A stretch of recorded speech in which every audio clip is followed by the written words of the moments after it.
Are we testing it? Check one, two. Let's ourselves.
sing now is called the Healing Song. It's to honor those that have gone before us and those that have been hurt and those that have lived after the fact of somebody in their lives, losing someone in their lives.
Anybody out there that has a song they want to sing, they can use my drum.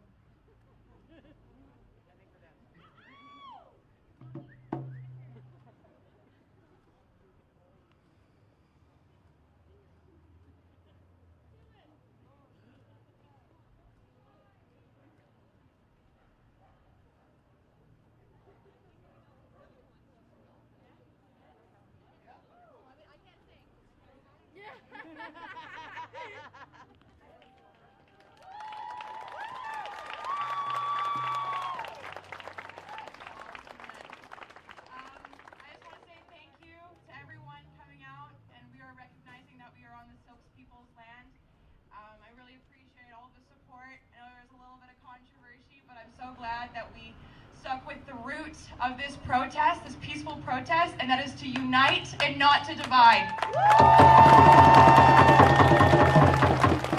So thank you all for coming out. There is an open mic throughout the whole protest, so wherever you feel like sharing your stories or your experiences, this is an opportunity for you to share.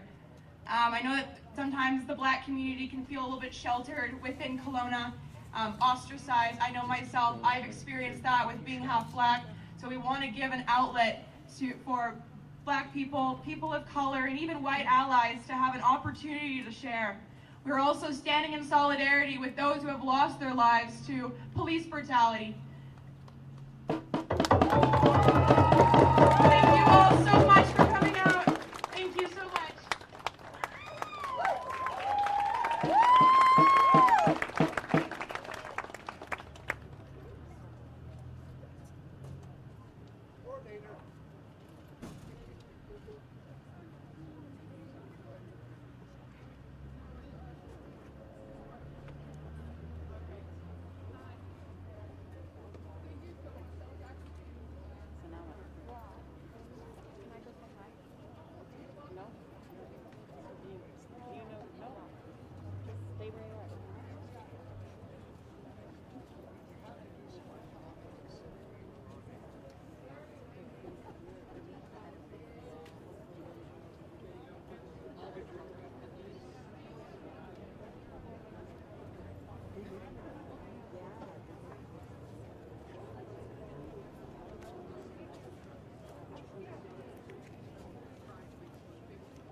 conversation with my father. Like, he sucks. And I'm going to keep talking about this in front of him because that's why I have a fucking voice. That's why everybody has a voice, because every person has a voice, and there is history that isn't being said. There is a lot not being said and asked from our political systems, our social structures. Why is this divide happening? Because historically and generationally, we have fucked up as white people. And so please, please know, I want to get it right. I want to ask, I want to tell, and I am not putting that on people who have been telling it for centuries. I'm putting it on the people who look just like fucking me. Ask me what you don't know, and we'll talk. I'll help educate you or guide you in a direction. But what's important is we start talking and we start listening, and we are being asked to speak up and use our platform for equality, for people, for love. If you don't know where to start, start by cultivating kindness. You have got to reach down and ask the questions that you don't know, and go to the places that you've never been to before inside yourself. Because if you're hating, you are not loving yourself. So please, put in the work for everybody, because it is hard work, but you can fucking do it. And if you're scared to get up here, so was I. But please, say what you gotta say, because now's the time. We all stopped. What do you gotta say? What have you learned? Hey everyone, I have about 8 different races in my family, and when somebody suffers, boy, it's really, really tough. And to go into a store with my First Nations daughter and be followed around about 3 inches behind us the whole time, and that's never happened to me before, that's bizarre.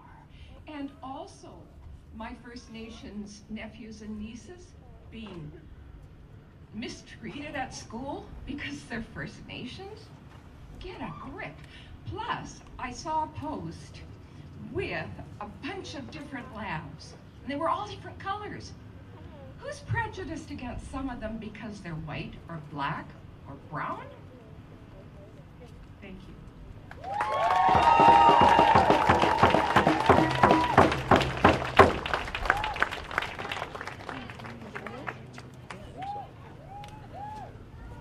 Wow.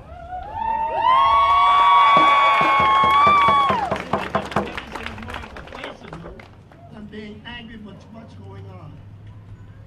We all should be ashamed of that. We're here for a purpose. We're here for a voice. To let people know enough is enough. Not only from law enforcement, but from ourselves too. Because it all starts in the home. And once we start cleaning up our home, then maybe, just maybe, we'll have half a chance. But without doing that, we have no chance. You know, we're human beings. How do we get rid of prejudice, racism? Well, we can't. Unfortunately, when we look back in history from the days of Cain and Abel, it's been going on, so it's in our DNA. What we gotta do is teach them. The young kids today gotta teach our parents. It's because we're the ones who are projecting this onto them and then bring it to the street. You know,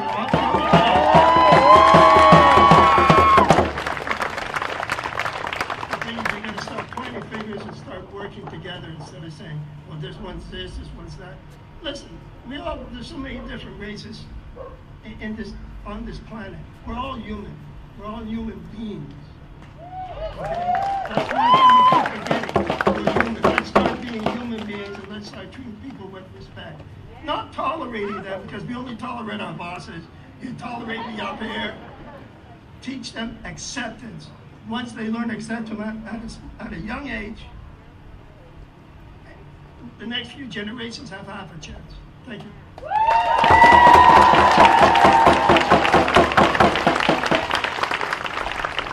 Back in 1999, I went with my family, my 5 young sons, and my husband to work in the inner city LA with African American community. And we did missionary work at the African American church. There was about 95%, the area that we lived in was about 95% Hispanic. And we were the only white family. It was a pretty incredible experience. We lived about 2 blocks away from the Rodney King meeting, right in the city of Pacoima, California. I recently wrote a post on Facebook that had a little bit of an impact, which was great. I just wanted to read it to you because I don't want to miss out on anything. I remember watching the LA riots on TV in 1992. The 4 officers were acquitted of beating Rodney King. I remember the rage I felt watching that, what they had done to him. I couldn't comprehend how they got to go free. I had no idea at that time, 7 years later, we would be living a few blocks from the place where Rodney King was beaten. I had no idea we would be part of the African American community and I would witness firsthand this really hideous racism. I remember going to a high-end department store with a couple of my friends who were African American. They had money to spend, I didn't. I decided to go look around a bit and left them at the counter so that they could ask a salesperson about some things they wanted to get. I came back a while later and they were still standing there and hadn't been waited on. As soon as I walked up to the counter, the salesperson came to me and asked me what I would like. It didn't go well, and needless to say, we left without buying anything at that store. I had never experienced that in my life. I came from Saskatchewan. I hadn't seen that done firsthand to anybody. I was pretty sheltered. There were numerous times I was favored. Numerous times it was assumed I would pick up the check at the restaurant. My friend and I were driving home from walking at the track one night. She was driving, she was African American. She's my best friend still to this day. And she was driving, and as we passed the pharmacy, I remembered we were going to stop to pick up something at the store. I suggested we go to the next block and we turn around and come back. We pulled into an empty parking lot to turn around, and we went back out into the street we had been on. Suddenly there was flashing lights behind us. We stopped and the officer came to the window. It was already getting dark and I was sitting in the passenger side, so he couldn't see that I was white. He asked for her registration and driver's license, but we both had put our purses in the trunk to go walking and hadn't gotten them out. She told him that she needed to get her purse out of the trunk to show her license. I knew she was nervous. She had to get out of the car. She asked the officer why she was pulled over. First he said it was you crossed over the line when you were turning. There was no line. Then it was, I thought you were lost. As she was opening the trunk, he had his hand on his gun, intimidating her.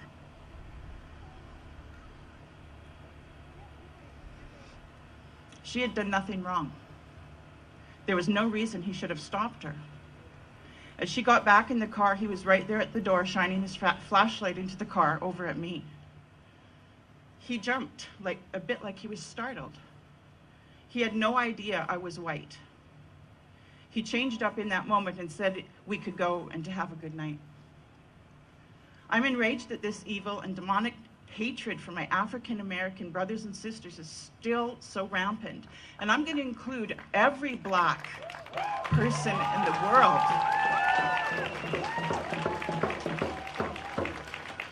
Why? Why does it still exist in 2020? Why should they ever have to experience any of it? Why are they still getting killed? My heart is hurting for them. We need to stand up against it every time we see them being mistreated. And that includes Indigenous people in this country. It includes every culture that has come to this country. Enough is enough. What are we doing as a society that this can happen anymore? Every time a word is spoken, every time we see a look, white people need to speak up like never before. We can't plead ignorance or colorblindness. We need to open our eyes. We need to call the racists out. It's unacceptable. We need to be united to effect change. Enough is enough. Black Lives Matter, justice for George Floyd.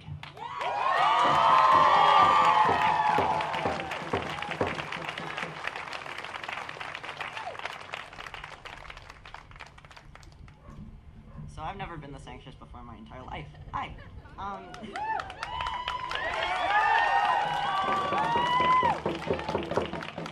When I made this sign, I was surprisingly not troubled. It was very easy to make, which I didn't like that.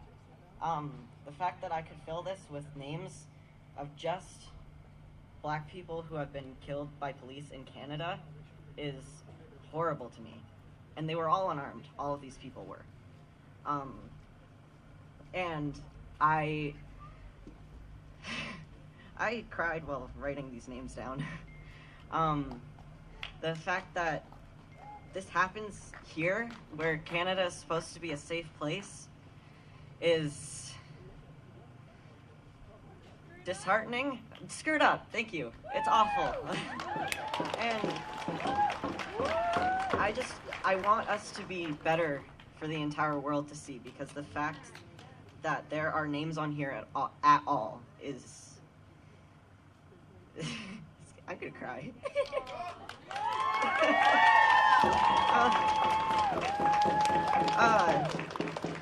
And I just... I'm shaking. You got this. You're doing it. Thank you. Thank you.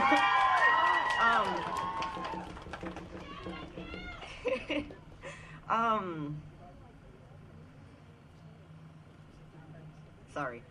What happened with George Floyd was awful, but I'm really glad that it has made so many people open their eyes, including myself. So, thank you.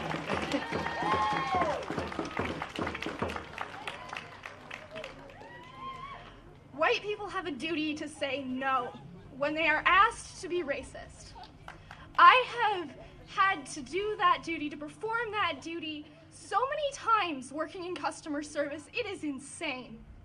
My coworkers and my bosses have asked me to follow Native American people around stores, to follow black people around stores, to keep an eye on people who are just shopping, just working to get their things that they need to do what they need to do. I worked at a fabric store where we sold cuts of broadcloth to Native Americans for their ceremonies. This is an important religious right that they have, to buy this fabric to perform what they need in order to follow their religion. We cannot follow them around the store as if they are about to steal things, as if they are already committing a crime by trying to practice their religion. We have a duty to say no when people ask us to do things that are inherently racist. When we look at somebody and already anticipate that they are doing something wrong, it is our duty to say no, to refuse that first judgment that we put on people. We are humans. We are not our first instincts. We can be better. We can do better. We can think better of other people, and we can think better of ourselves. And we need to.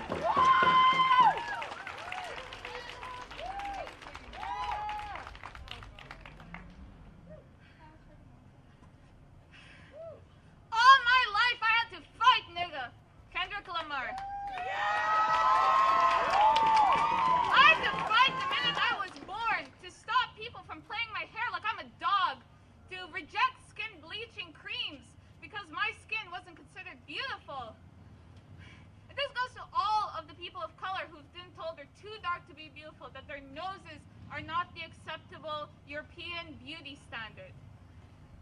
I am so happy that there's so many people who have attended this. children, white allies, everyone. It makes my heart so happy.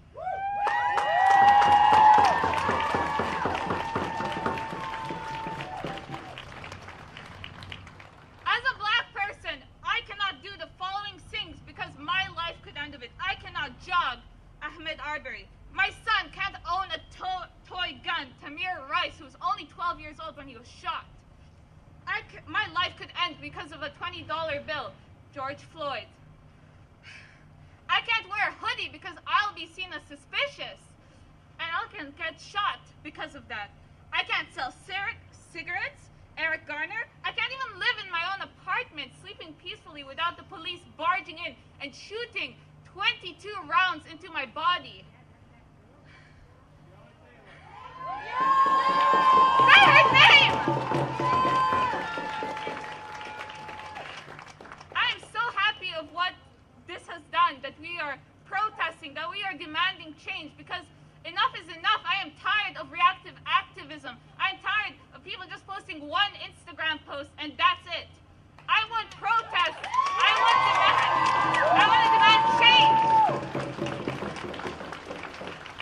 Thank you very much.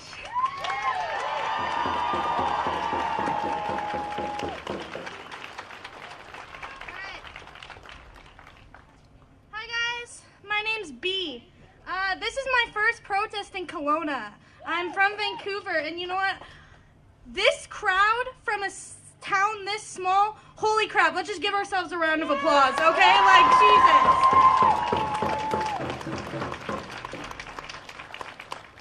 I came to this protest with a different approach. I've been to many before. I've been raised in social activism all my life.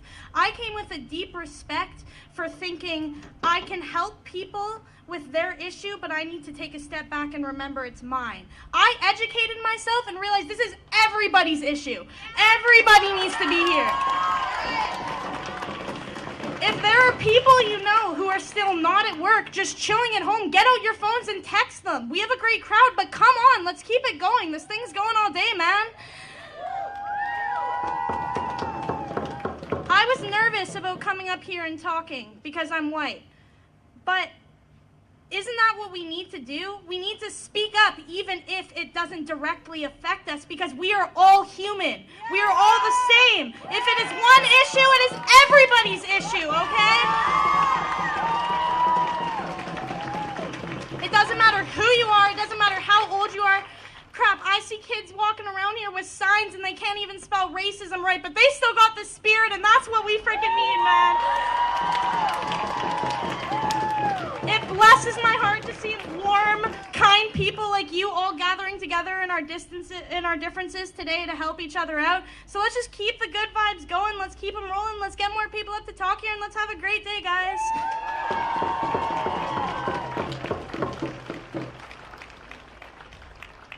That was my girlfriend. So this is the first protest I've ever been to.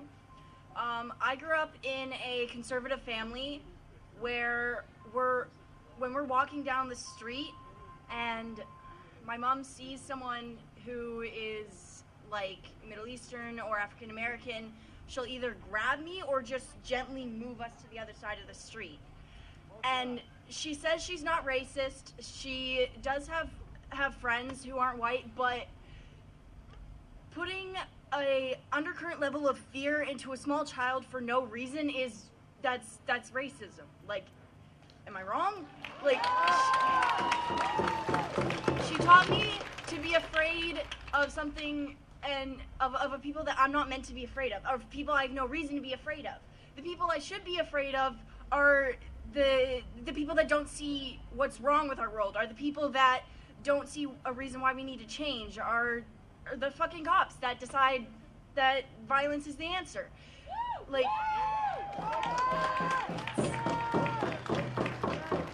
my mom she was so ashamed of being anything other than white. We're Native, and I didn't even figure that out until I was like 13. Sorry, I don't see why.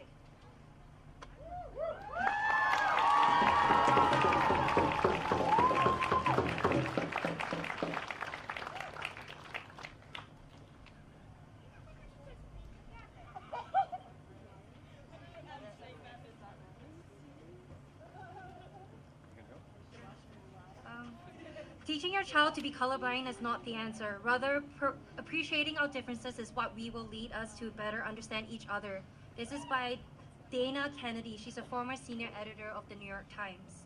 And just seeing on stuff on social media, we should work against the racism that harms you. You are beautiful, and tell us how to do better.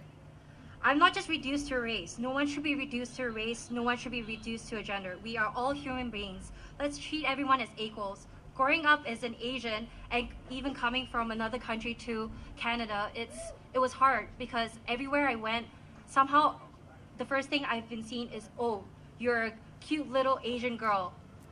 Should I just be seen as another person? Should I not be seen as another race? My father always got upset when people treated him differently because he was an Asian man, and that's all he saw.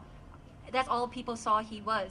But he was born in Canada, and people will come up to you and say where you're born. That shouldn't be the case. This shouldn't be this is a start of something new. This is a start because everyone's standing up for George Floyd, but this should be an ongoing thing. And this shouldn't only be seen for Black people, but any race around. Whether you're Indigenous people, whether you're Asian American, whether you're from Middle East or anybody, even some white people who just look a little dingy are being prejudiced against. That shouldn't be the case. Everyone should be seen as equal. Everyone should be seen as someone that is worth looking at.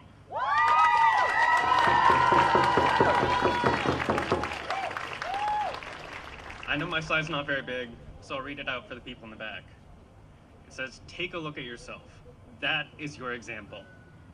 And I'm wearing reflective glasses right now, so you can actually take a look at yourself. So let me ask you, are you happy with what you're doing? I asked, are you happy with what you're doing? Because I'm sad to admit that I'm not.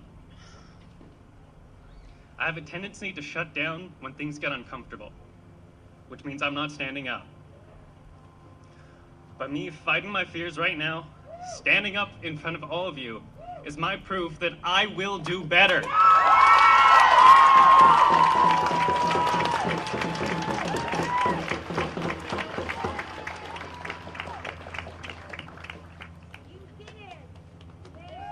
Hello everyone, my name is Dorian. I come from a people who aren't usually seen. My family comes from all corners of the globe. I'm lucky enough to have been born with white privilege, and it has shown me so many different faces of so many different people that we keep hidden, and we need to stop hiding behind comfortable smiles, and we need to fight back. Now, I want to share a song with you all. I'm not very good at singing, but I think we need a little healing. So please, if you know it, sing with me, and no laughing, please. Peace is flowing like a river, flowing out of you and me, flowing out into the desert, setting all the captives free. Love is flowing like a river, flowing out of you and me, flowing out into the desert, setting all the captives free. All the power to all the people!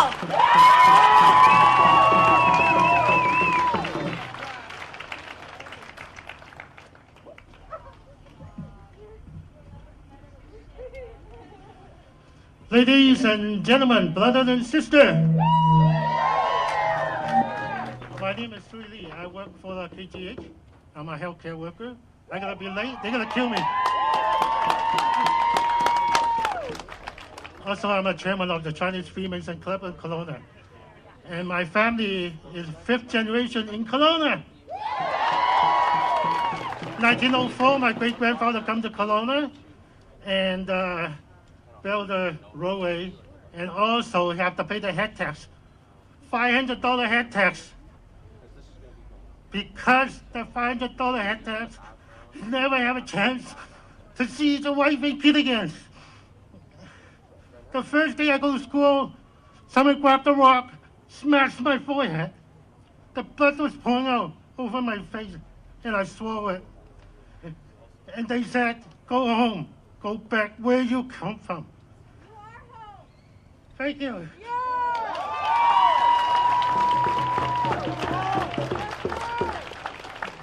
I'm a yellow outside, I'm a white inside. I'm a banana.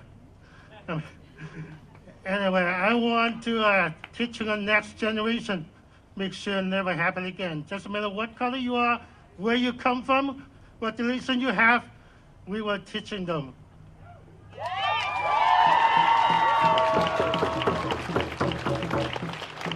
Thank you, gentlemen and ladies. That's all I want to tell you. And teaching the next generation, that's an important thing. What's racist it mean? And no one knows more racist more than my family. Because after 5 generations, up to today, we still have the racists here.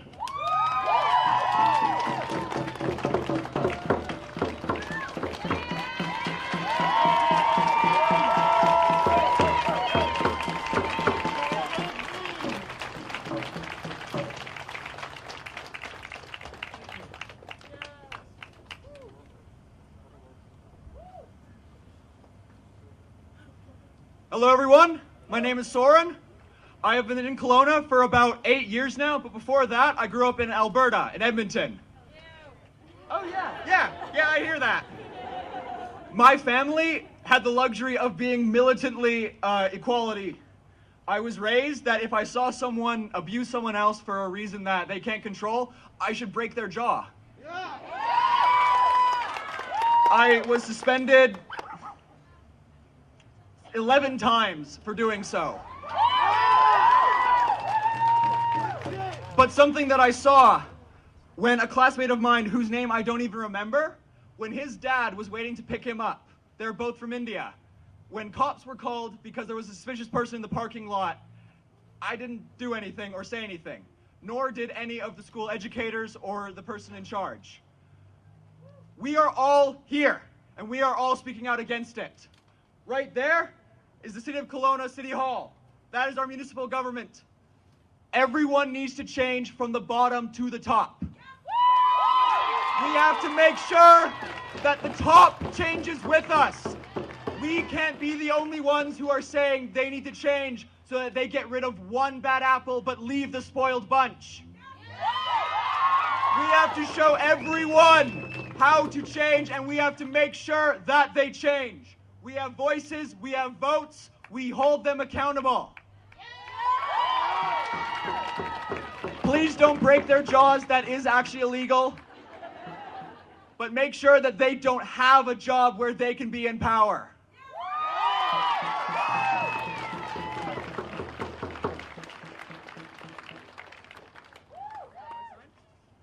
I'll keep my thoughts to a minimum because I see there's a lot of other age-challenged people out there that it's really hard to keep our attention for very long. We live in Arizona 6 months of the year. That's ground zero for racism. We get to watch these racists roam around in their natural habitat day after day after day. And after a while, there's something in your heart and your soul that just deadens. It's like it's dark. Incidentally, they do show prejudice against us Canadians as well, so they're really quite diversified in their prejudice.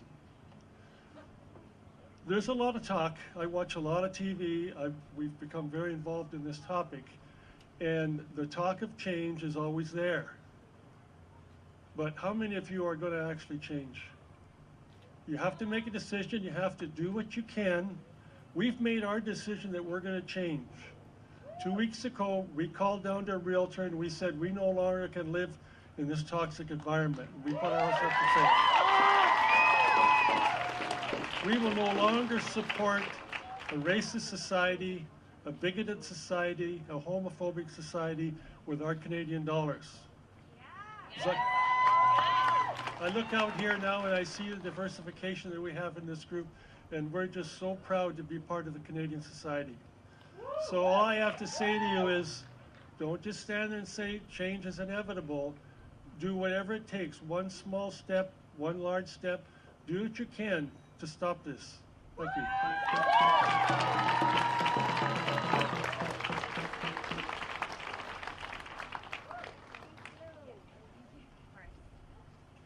Hi, my name is Carrie, and I just want to say that as a white woman, it is a privilege to educate myself on racism instead of experiencing it.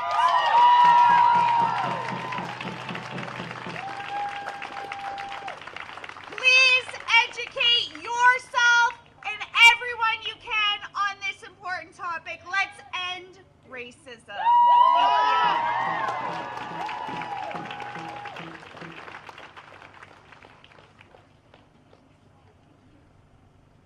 There's a lot of people waiting in line, so I'm going to keep my message short and sweet. But basically, if you are not angry about this, you are not paying attention. If you are a woman and you are not angry, do you not remember the women's suffrage movement? Do you not remember where your rights came from? If you are LGBT and you are not angry, do you not remember Stonewall and where your rights came from? Protesting works. There is change being made. The LAPD funding was just got $150 million. Just because people are being arrested, do not stop protesting. Do not stop using your voice. It is no longer enough to be an ally. You have to fight. Thank you.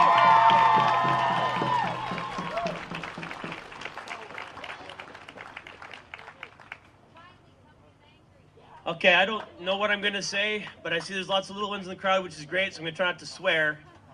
I don't usually do social media, but I've been reading it all really closely for the last couple of weeks, ever since the incident that sparked this whole thing happened. And I'm exhausted. I don't know about you guys, I'm really tired. But I'm going to keep reading it because this is really important. And I'm really angry. Like, really angry. But we need to use that anger properly. But if I'm angry and I have white privilege, I can't imagine how the people who aren't treated fairly are feeling. So, my friend who couldn't be here, she wrote this sign.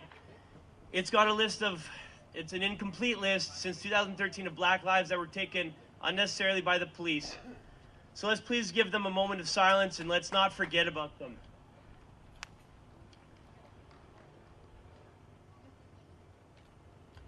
Thank you.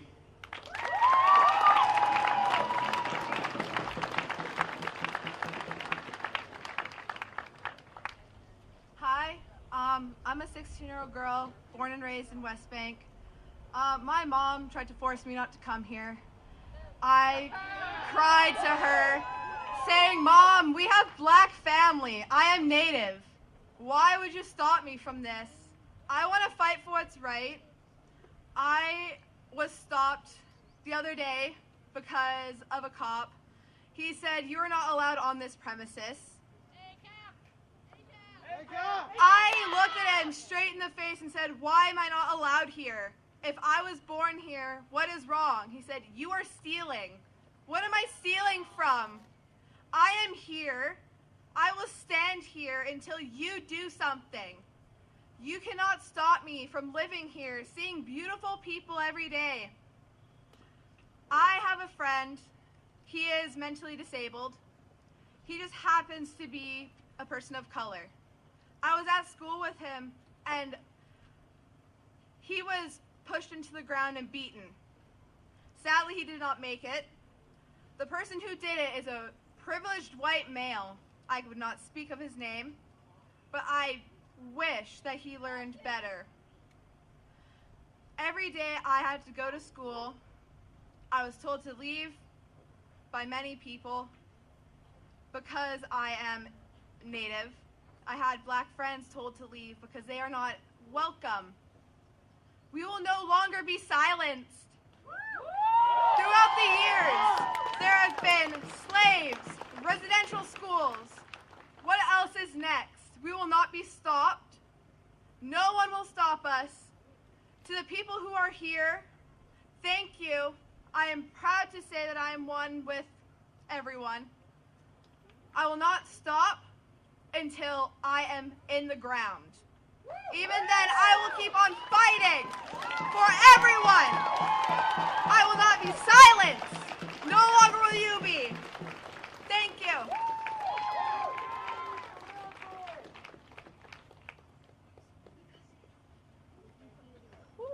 Hi, everyone. I'm a little nervous. My name is Celeste Doucette, and I am from a small city called Lloydminster in Alberta. And I guess I just came up here because all through school, my experience was not that great. I had a lot of comments made about me, a lot of judgmental looks, a lot of friendships that ended due to skin color, and I'm still not sure why they did. I had a best friend that I had in middle school message me today apologizing for the comment she had made back in middle school, and that alone, I was basically in tears because wow, like, it was incredible. It took a weight off of my shoulders, and I see all of you here, and it makes me really emotional to see people all over the world.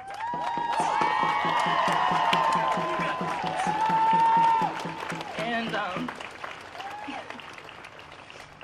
I know that it's been years of kind of suppressing the things that were said about me and the way I was treated in public settings in Canada, because it's not as much of a loud issue, it's more of a quiet evil. And it's something that I'm so happy we're bringing to the light and realizing is an issue here in Canada as well as the States and all over the world. So I just want to say thank you, like, from the bottom of my heart. I'm here with you. Our ancestors are here with you. And you're letting all of us breathe again. Thank you. I sing, so I wanted to do a little part of the redemption song. So, emancipate yourselves from mental slavery. None but ourselves can free our minds. Have no fear for atomic energy, 'cause none of them can stop the time. How long shall they kill our prophets while we stand aside and look? Some say it's just a part of it. We've got to fulfill the book. Won't you help to sing this song of freedom? 'Cause all I ever had, redemption song, the song of freedom. Thank you.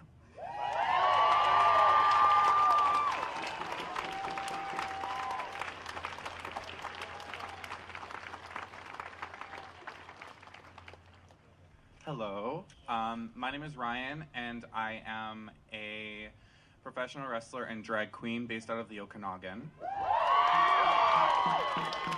Thank you. I'm just here to say that if you are an entertainer in this crowd, if you have a platform, whether you're a musician or an athlete, if you are in a locking room or a dressing room, we need to change internally as entertainers, because I see it every time I walk into a locker room. I have experienced homophobia, I have seen racism, I have seen all of these things happening, and no one will do anything about it because these people are in positions of power. And we are scared of losing our positions on these shows because we are scared that we will never make it if we speak out.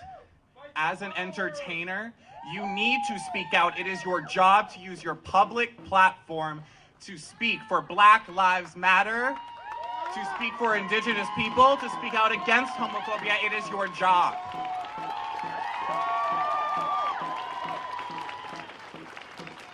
Thank you.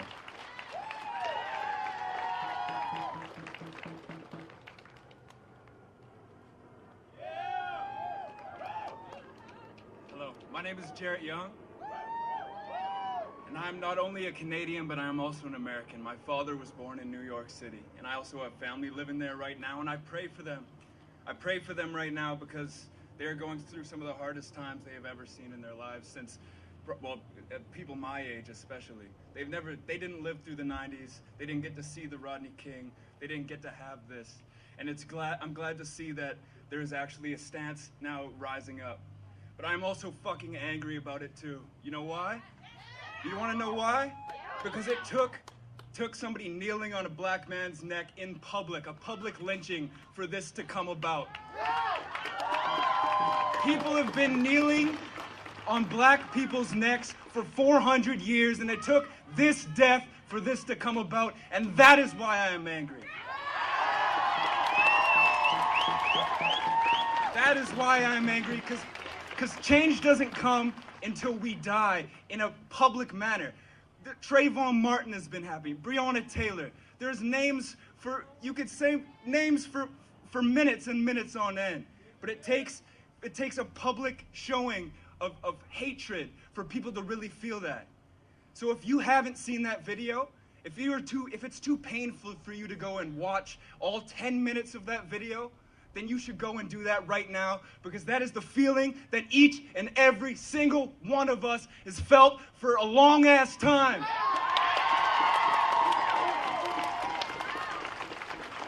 My father passed away 2 years ago, and he has told me all his whole life about the shit he has had to go through with racism and how it is still alive today and is mostly just conducted in silence. People don't see it. People don't see 95%.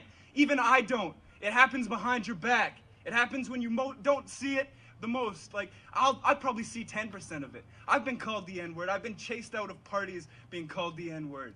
In this city. Don't be blind to it just because we're Canadian. This happens just as much here as it does anywhere else in the fucking world. So put your fists up, because this is a time of power for everybody. I love y'all, and I love the support to see here. There were people this morning trying to shut this protest down because of the organizers, and I think those black people should be here as well. I don't see why they shouldn't, because their voice matters just as much as mine, and they will not be heard because they are not here. And that's all I have to say. Thank you very much.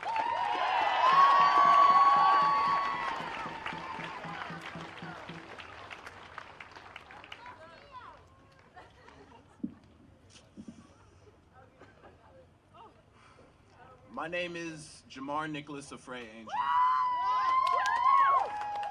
I won't take up too much time because there's important experiences that need to be shared, but I just want to offer an intermission of inspiration.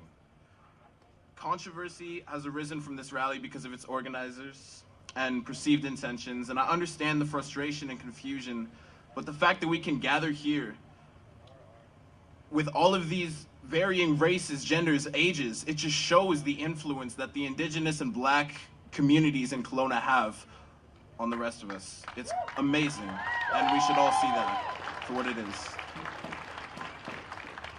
While I continue, I ask that you don't stay quiet while I'm speaking. Make noise, be loud, be fucking rambunctious, I don't care. So excuse my swearing. Everything that's happening around us is meant to inspire change. Change that will eventually lead to peace. We need differences in our lives. We need support from one another. Every single one of us need to help each other. We ain't no different from them. The people down in the States, white people, it doesn't matter. We're no different from them. Peace is not a tool, it's an outcome. Change has never been brought through peace, I guarantee you that. Only violence that leads to peace and complacence. War is fought to indoctrinate religions into the minds of imperialized peoples. Lives taken to send a message of power. And that's exactly what's happening to our brothers and sisters. And we should recognize that. A demonstration of authority through the blood of our blood. I'm not advocating for this peaceful day to turn chaotic. I'm just pointing out the hypocrisy of those who judge my heritage. I don't want violence, I want conflict, contradiction, discussion, and formality. I want you to be passionate about this. I'm not here to play the role of the complacent Negro who doesn't see the discrimination and institutionalized racism placed upon his family. I'm here to play the angry black man, fed up with the continuous terror my blood everywhere faces every single day. It's sad, but I can't settle for thoughts and prayers anymore. We've moved way past that. I want you to be vocal. I want you to be pushy. I want you to be bossy. Whatever will let you be seen by those who swerve their attention in the face of challenge and adversary.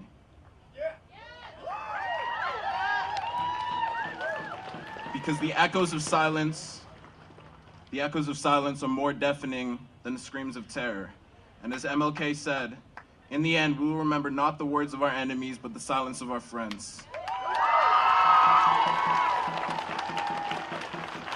History will remember the outrage and carnage that has taken place today, but those close to you will remember your stance or lack thereof in coming times, and I promise you that wholeheartedly. With that, I just want to ask, how much longer until we can truly breathe? How much longer until our 200-year-old chains will rust and break from our battered wrists? How much longer until I can feel safe that my connections to my brothers and sisters won't be severed by a bullet? How much longer until I'm sure that our beautiful names won't be known as hashtags? How much longer until we can find change?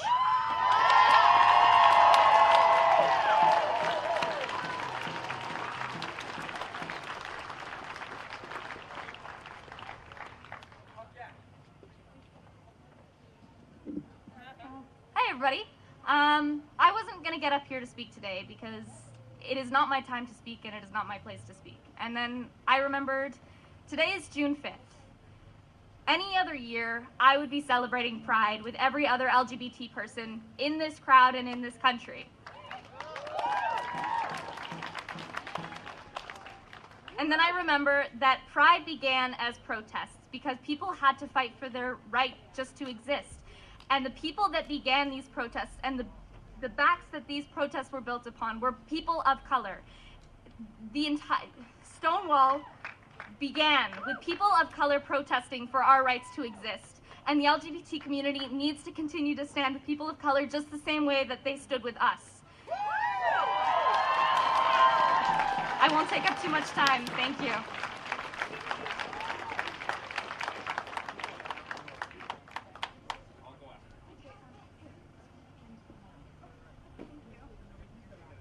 I stand here today knowing that my parents do not support the decision that I have made to stand for Black Lives Matter.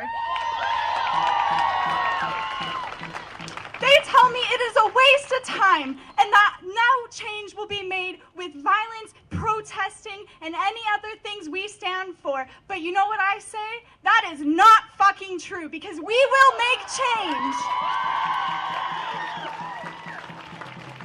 If you hear your friends say racist slurs, you tell them no. If you hear strangers say racist slurs, you tell them no. Your family does not have a right to say racist slurs. You tell them no. George Floyd, last words were, "I cannot breathe," and that should not happen. I will stand for Black Lives Matter until the day I die. Thank you.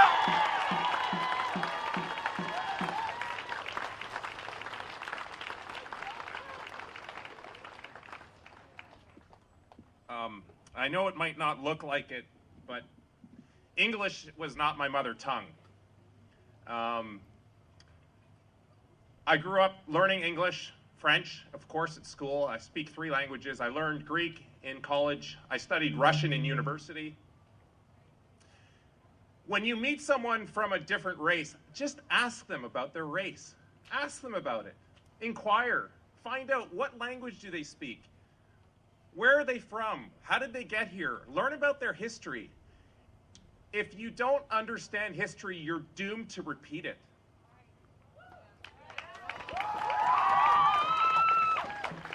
I made some notes, but my phone is on 1% battery, so I don't think it's going to last very long. I'm going to have to wing it. My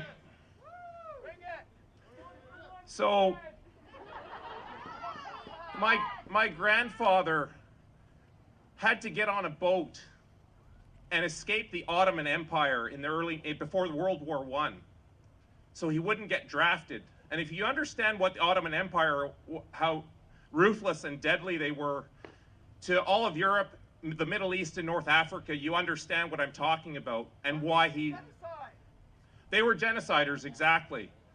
My 3 uncles had to get on a boat and move to the Caribbean for 25 years before they could move back to their homeland. My parents escaped. My father had to go through a checkpoint, and I'm going to address this a little bit later because we have to be very careful about what the government's trying to plan for us.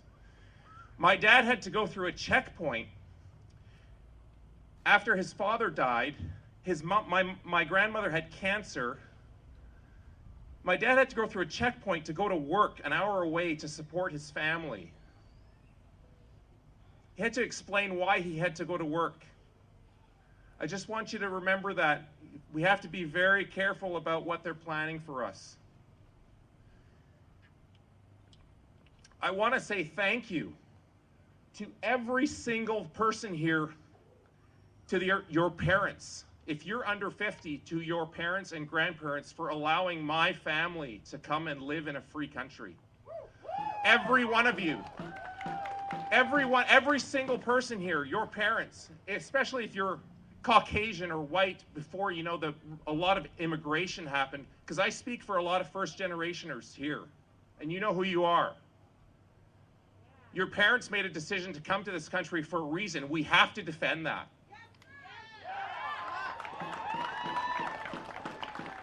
We must defend that. And I grew up with European descent people around me, African American or African Canadian, sorry. I'm not gonna. I used to call them black people because they're dark. So what? They were my friends. I used to hug them. I used to play sports with them. I didn't even care what color they were. Asian. I grew up in a melting pot. I'd never even considered race. They were all my lovely friends, and I love them dearly. So if you're new to this whole racism movement, we need to reject it because it is a fake paradigm. It doesn't exist. We all have unalienable rights. In other words, rights that were given to you by God to be a sovereign individual. And you're all equal. Every person I see here who is dark like me or white not like me, I consider you equal. I ask you to consider each other equal.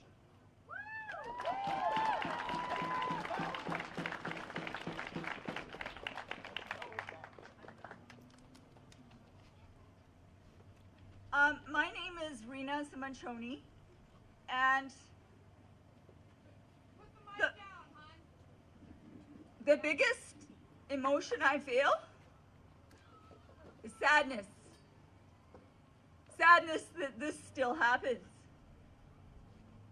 My uncle and my mother worked with Nelson Mandela. My uncle, like the rest of my family, was part Zulu. And when Nelson Mandela went to jail for fighting for black rights, my uncle's family's home was bombed. And he was deported without any papers. And Canada accepted him.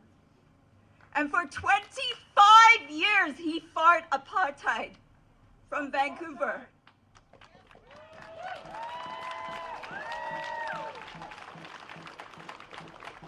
What I can't believe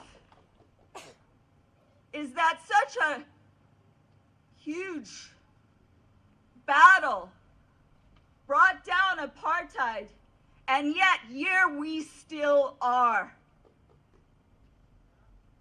Why?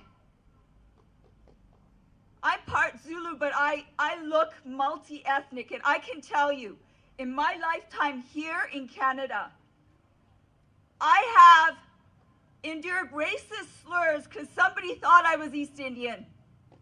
I have endured racist slurs because somebody thought I was Native American.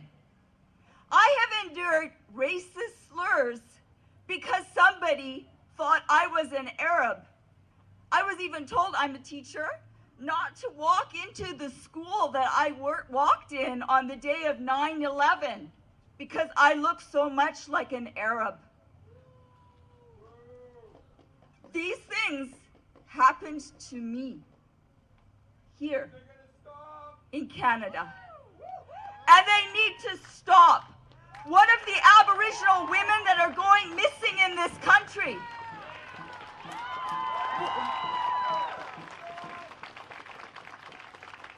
What of Asians now that are getting racist slurs because of COVID? What? What? Why? I can't tell you how many times I have seen over and over and over things in the media that make me feel so sad and so ill. I remember when there was all those families that were on the boats trying to escape, and I saw the children's pictures of families trying to escape, and we were as teachers getting a lesson on anti-racism. I ran out of there looking after all those pictures and looking at the eyes of hatred and all the things that were part of the lesson, and I couldn't handle it. And I broke down in tears. And my dear principal at the time, he came up and said to me, "It is not you. And you breaking down in tears that has the problem. It's everybody else that can't break down in tears when they see this over and over and over again."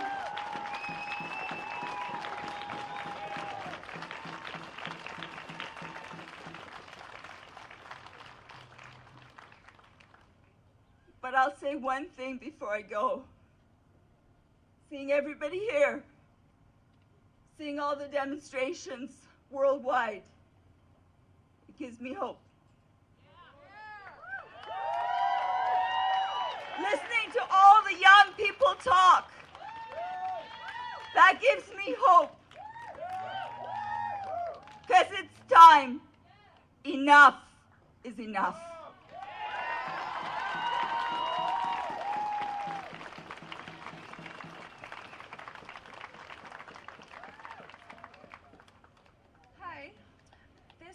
I'm 18. This is my 10-year-old sister, and we came here from Vernon this morning. And she has something she wants to say. All over the internet, people are saying, "We're not the same, but we will help you." But we are all the same. We are all humans.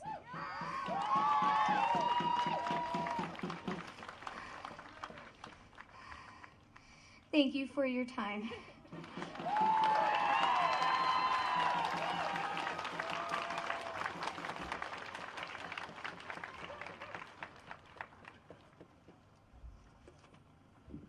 Hi, everyone. My name is Nikkei. I've been here in Canada for 3 years. I'm here for school, but I moved here from Jamaica.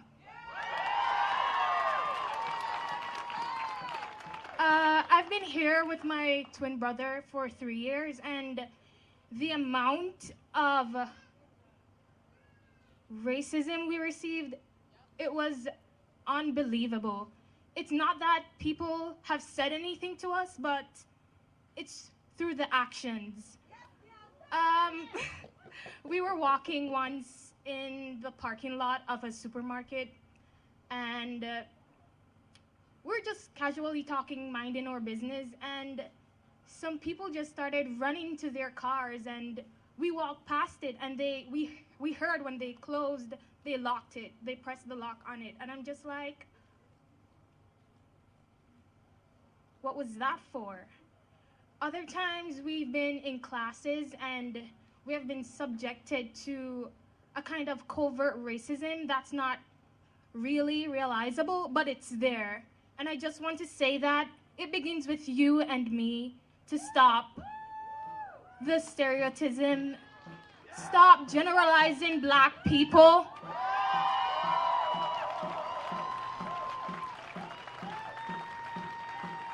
My sign here says, skin color is not reasonable suspicion. Not because I'm Black, that means I'm a thug. Not because I'm Black, that means I'm gonna steal from you. Not because I'm Black, that means I'm a threat to you. I don't wanna hurt anybody. And I'm sure a lot of Black people don't wanna hurt anybody. We're just going about our business. And I'm sure a lot of Asian people don't have COVID. I was sitting on the bus and I literally watched a female tell her daughter to get your mask on quickly because an Asian guy got onto the bus. Stop! Stop it! It's annoying! It's really annoying! Imagine how we feel. Imagine how we feel. We haven't done anything to you. We are here to study. We are here for work. And we come here. It's just like a huge culture shock to us that we have to come here for a better life, for better education, and still have to be subjected to things that we are running from. It's unfair.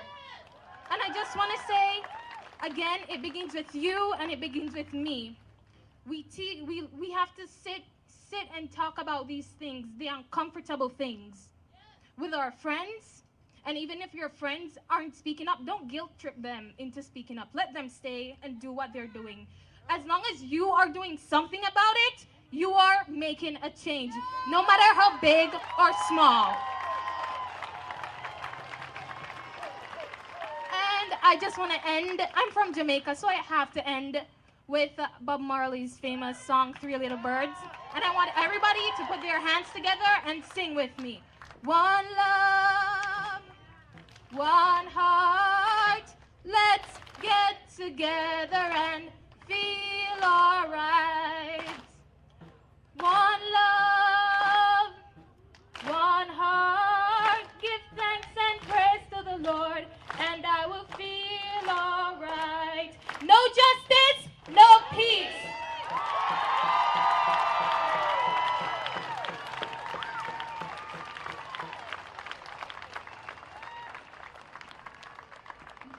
Oh God, this is a lot of people. Hi, I'm not good at public speaking. My name's Sarah. Please bear with me. Standing in that line, there was so many things that I wanted to come up here and talk about. As you can see, I am white.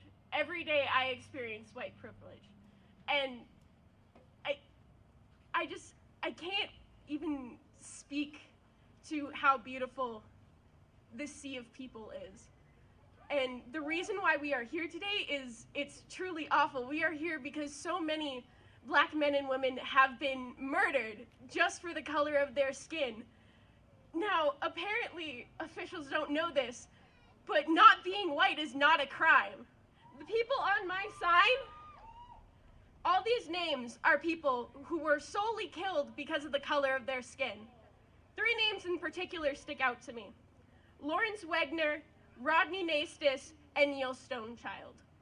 These 3 men, 2 men and 1 teenager, a young man, were killed from a police practice in Saskatoon called Starlight Tours, where these men were driven out in the dead of winter outside of Saskatoon, 25 miles away, and left there to freeze to death, simply because they were Indigenous.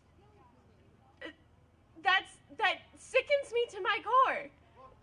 This poster, to find all these names, took all of 10 minutes. That is frighteningly easy. And it really hurts deep down, because when I look over this crowd of people, I'm just so proud of all of us coming together to fight against this as a united human race. And Because colorblindness is not the answer. We need to celebrate what makes us different. Humanity is not black, white, brown. Humanity is a beautiful sunset of colors. And that's what we need to be appreciating. And I just want to take a moment and I want everyone to look around, because this is truly a beautiful human moment. Hearing all these beautiful women with their beautiful voices. Again, round of applause for how amazing these people singing are. During one of the songs, when everyone just put their hand up and saw everyone did, and it was just a sea of human emotion, of coming together as a human race to protect our brothers and sisters. Because we are, a saying that's been ringing in my head for the past couple days is sisters and brothers, not divided in others. Together, we have to stand, and together we can beat this, and we can take away all this terrible murder and all this terrible violence. Because we should be spreading peace to each other, and we should be uniting together in friendship and love like we are today to fight against injustice and racism. And racism doesn't just stop. Racism does not just stop at us not killing black men in the streets. It stops at taking out institutionalized racism. I am from Calgary, Alberta. I went to a private school, and out of my entire grade, 2 children were not white. That's disgusting. Racism leaks down to the housing that we scoop black people in because we think they're lesser than us. They are not. We are all equal human beings who deserve to be treated equally.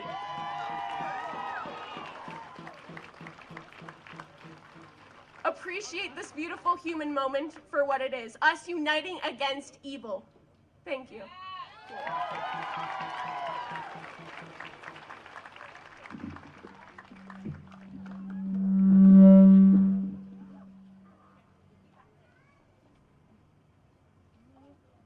Hi everyone, my name's Joan.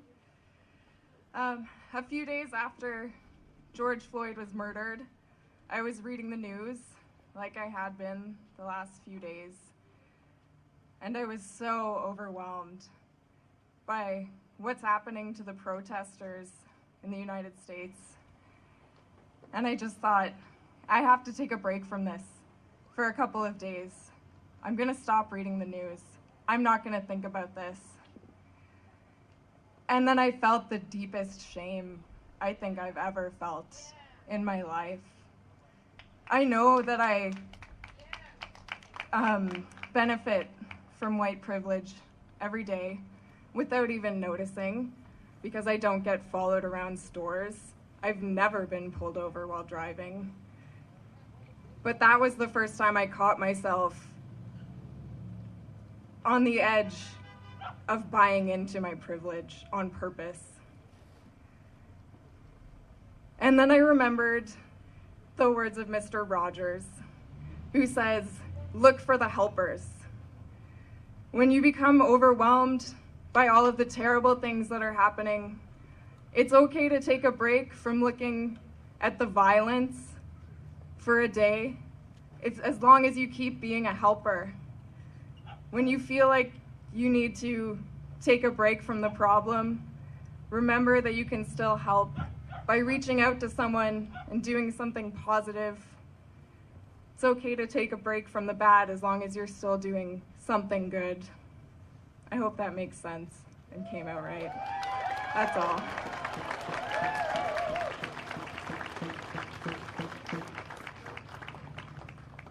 Hi, so I'm Indigenous, and I just want to talk about an experience I had.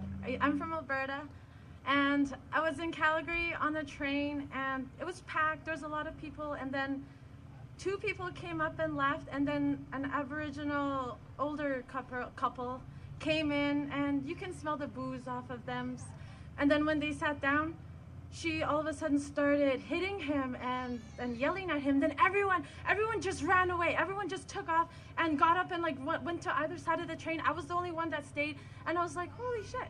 And then I was like, hey, edu session da, like in the tethin. I was like, telling her like don't do that, like calm down, and just talking to her like that in that gentle voice and showing her like, hey, I see you guys, you know, I see you. And that had a profound like impact on her, because all of a sudden she was like, she saw me talking to her like intersectionality, and then she started like turned to her hubby that she was hitting. I was like, oh, I'm sorry. And she started kissing him, and it's like, oh, my girl is coming to stop. I'm so sorry. She started kissing him, and just having like voicing, like speaking out like that can have an impact. And what I wish I said to all those people that ran away from like that happening, that just like cleared out, I wish I said to them, you know, you're part of the problem. You running away, you're part of the problem, and shame on you. Shame on you for not doing it. And like, and you can use your voice, you know, you can get loud and you can be like, hey, I see you too, and that shit's not cool, man. That's not cool. All right, call people out on their shit, man. You know? Thank you.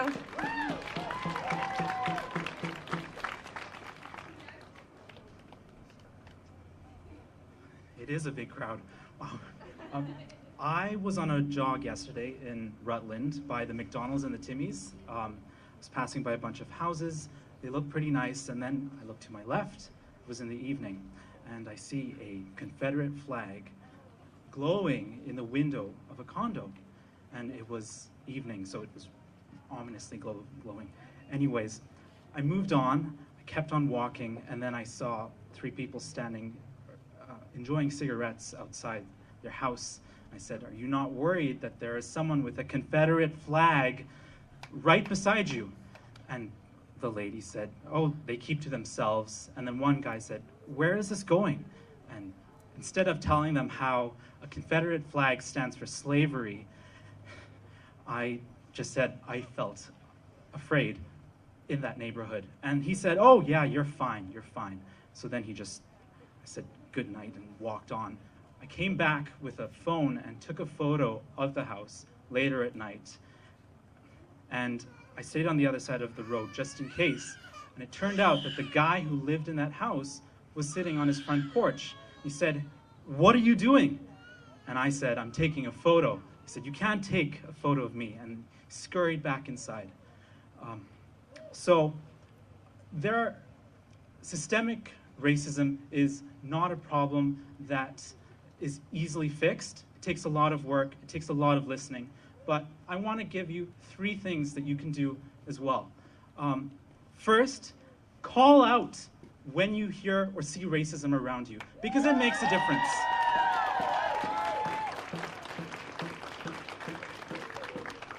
I've been on the bus, I've been called the N-word before. I've had to sit through rants where people talk about how Indians are coming and copying white people. I've had to go door knocking with friends, many who were Aboriginal, and then they get exposed to blasts of racist litanies at the front doors of people. And it really makes a difference if you can at least just go and stand and chat with the person who is being harassed, if you don't have the courage to call out the evil that you see.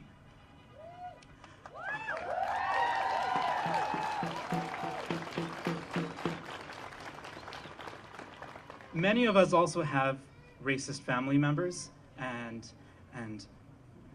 yeah, what else is there to say? And when you get into arguments with them, if you call out racism, what often happens is it turns into this thing where it's like, we're just never going to agree on this. Still do it, especially on Facebook. It's worth it, because there is a silent majority watching. They are watching to see what is acceptable in the public sphere, what is not. And when you start and say, racism is not allowed here, it makes a difference to all of the people who are watching. So it's worth it.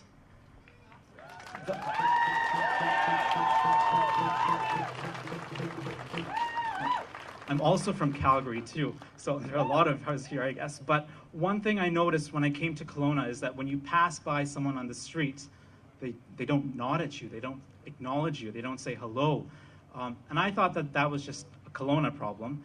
But one day I was on a walk with my white friend, and what ended up happening was the people who were passing by us, they would say hello to him, but they wouldn't look at me.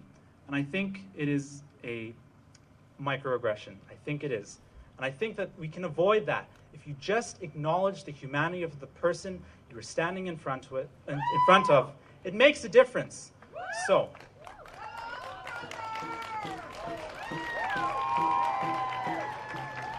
the last thing I want to say is that if you are skeptical still of Black Lives Matter or of systemic racism or of any of those things, just ask yourself, what evidence do you need to see before you will take action?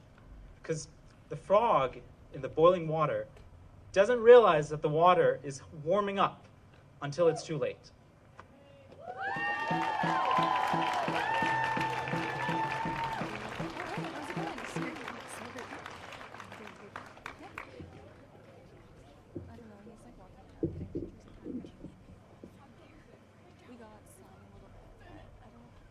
Hi there.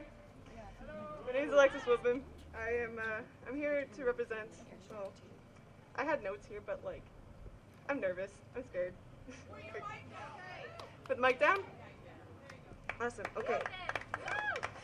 All right. I'm a white woman, privileged because of my skin color, and I'm ashamed of it. I stand here to represent a man at home that I have who is Jamaican. He cannot be here today because he is working, but I am here to stand here to represent who he is.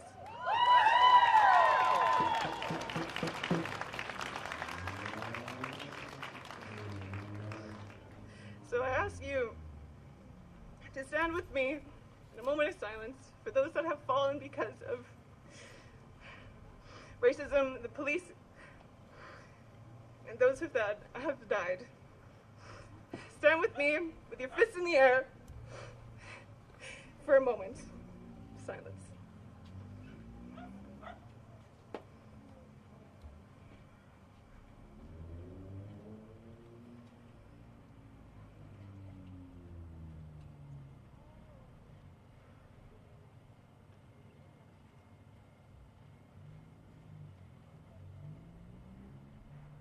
Power to the people. Thank you.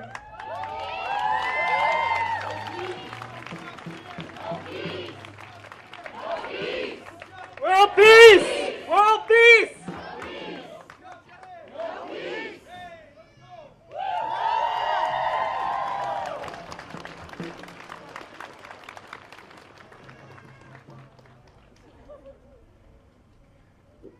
It's been a long time since I did anything like this. When I was 18, my first job was in a telecommunications call center, which if any of you have worked in one, you would know that it's usually a hotbed for multiculturalism and recent immigrants who work there. After a couple of years working with all the best kinds of people that you could meet, from India, China, Jamaica, Nigeria, places all over the world where people came to work their first job in Canada, after a couple of years, I became someone who trained people to take customer service calls for the people who live in this country. Probably on my 7th or 8th class, and every class had multicultural people, but there was a young man from Nigeria that I was training to take calls for this call center that I worked in. And on his first week training on the actual phones, his first week taking calls, at one point he waved me over and he put down his headset and he said that someone had called him an inbred, the N-word. My first response to that was sheer shock and rage, and immediately I started saying, you don't have to take that. You can hang up the phone. You don't have to let anybody talk to you like that. But the look on his face did not change. And I realized in that minute that there was nothing I could say to him to make that better. That people in this world who called in to someone who was there to help them called him a slur because they thought the sound of his voice was different from theirs. And what I learned in that minute is there is nothing I can say to make that better for people who have to endure that every day. The only thing I can do is help make it so that nobody talks to people like that ever again, and that we, as people who are privileged, have to help make that better.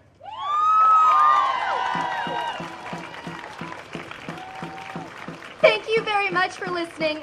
And I also want to thank my boss who gave me the day off today, even though I worked, because I told her it was important to me to be here.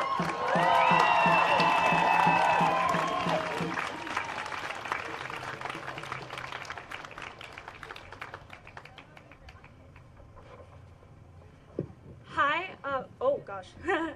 Hi, my name is Jasmine, and I am 14 years old. And I am actually terrified to be up here right now. But I cannot say that I am as terrified as the people protesting in New York and Minneapolis who are being arrested and possibly killed for standing up for what they believe in.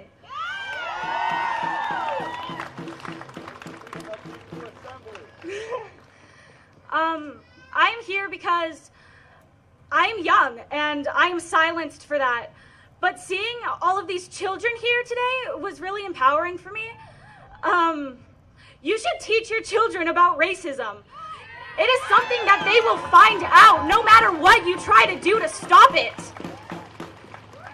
This world is filthy and gross, and we can change that. We are the future. We are the future of this world, and we need to be fighting. So, thank you. Yeah, that's all I have to say. Okay.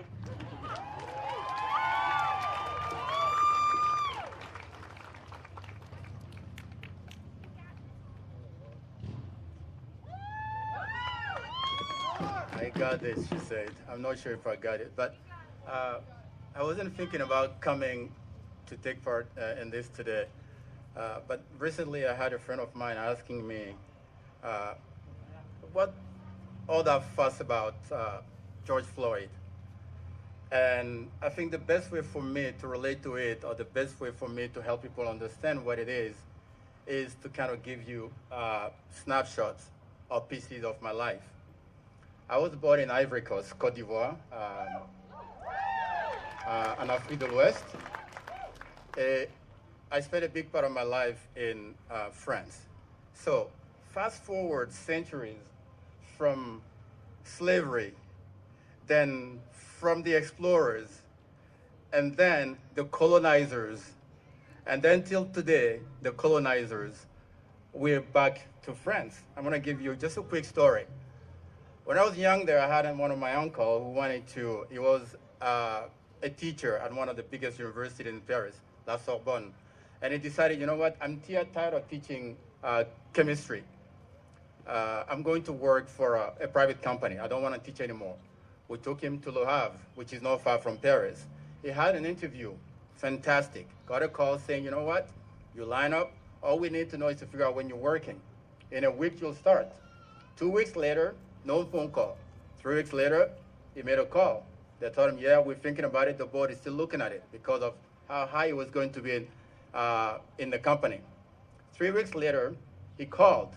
And one of the guys that was very understanding told him, you know what, Mr. Koulibaly, I'm really sorry. You're not going to get a call from us only because of your skin colors. You are the best of all the candidates, but we are not going to give you the job. I'm being nice to tell you, so just don't wait. Fast forward, I arrived in Canada here in 05.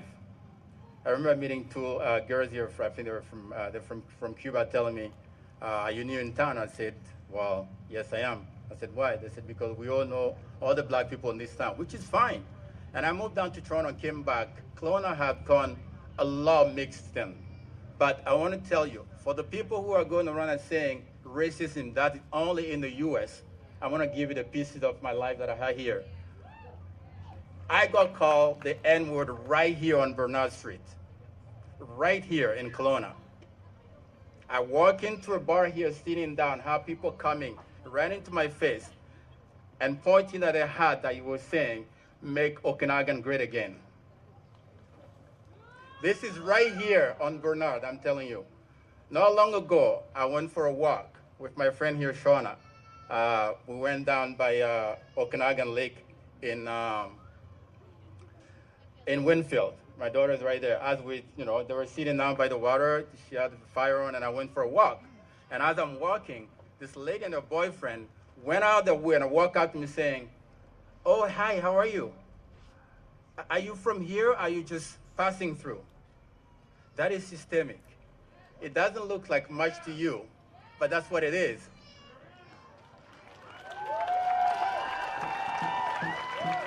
Again, as I'm going through all this, I want you to, at some point, put yourself in my shoes. As you're growing up from an ex-colony, and then move down to France thinking things will be better, and leave that. And then from there to Canada, thinking there will be a change here. Yes, there is. It's a lot different than Europe, I have to admit. And I know that. So I'll take you back a few years, traveling back in Vietnam, as I'm walking down between Saigon City, Ho Chi Minh, and to Nha Trang. Stop somewhere, having a drink. I went up to a guy and said, they have those little kiosks in the corner. I said, "Can I buy a drink?" He looked at me and went, "We don't like black people here, right?" Here's my answer again. I said, "Can I still get a drink?" He said, "Sure." I said, "Okay, that's all I need." But I didn't come down here. Anybody that I know will tell you, I told everybody that I had the most amazing experience in Vietnam, because there are still good people out there. I'll take it back a few years ago and going up in Europe. I went out with my wife there when we first moved to Canada for our honeymoon, traveling to Italy. Stayed at the hotel, everything was included. It was time for breakfast. First, the guy put us at the very far back of the restaurant. As we're sitting there, people are coming in and they're getting their food and they're leaving. And I've noticed that everybody that was there, to maybe a lot more than those people, already been served and they left the restaurant, to the point where I stood up and I told the guy, I said, "What is going on? We've been here forever now, you haven't served me. First, you put me in a corner, which is okay." So he starts saying things like, bastard and monkey. I said, "Well, my euro is worth as much as all those people's euros. Unless you serve me, you are not giving a damn food to any of the tables here." At some point, the point here is that you have to stand up at some point for yourself. And again, standing up for yourself does not mean you have to be violent. I told the guy, I said, "You have to serve my food unless you do not put any other table." As I'm standing here, he's starting to walk by. He went in the back and called the manager, and finally we got the food. You can only imagine the mess that I made on that table, because I ate like a monkey. And I told him to clean up after the monkey when I was leaving.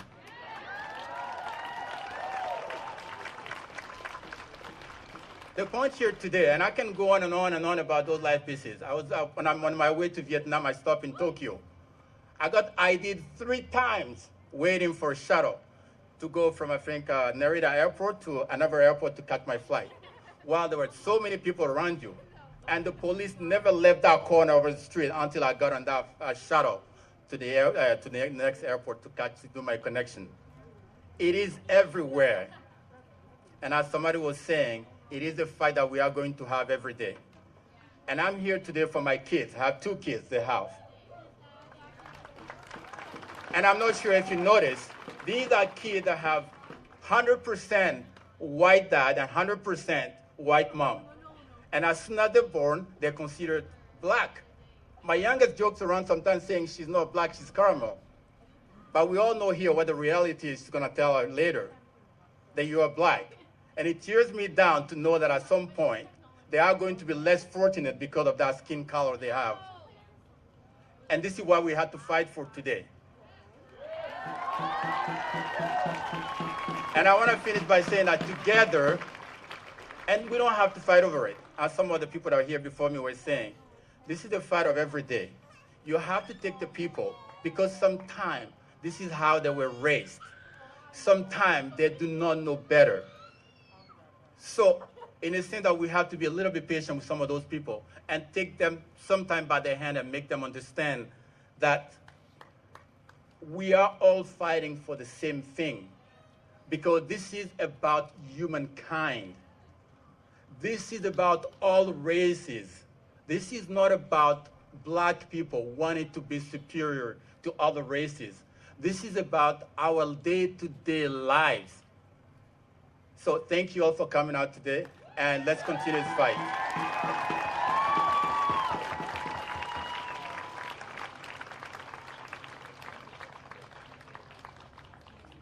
Hi everybody, my name is Walt. I've lived here in Kelowna my whole life, and this is just by far the most unification and love and acceptance. It's just insane to look out and see so many people out there. This is really beautiful, and it feels like our souls are all joining together and rising to do something greater than the sum of our parts, and it's really beautiful. So let's keep this thing going, guys, and just enough is enough.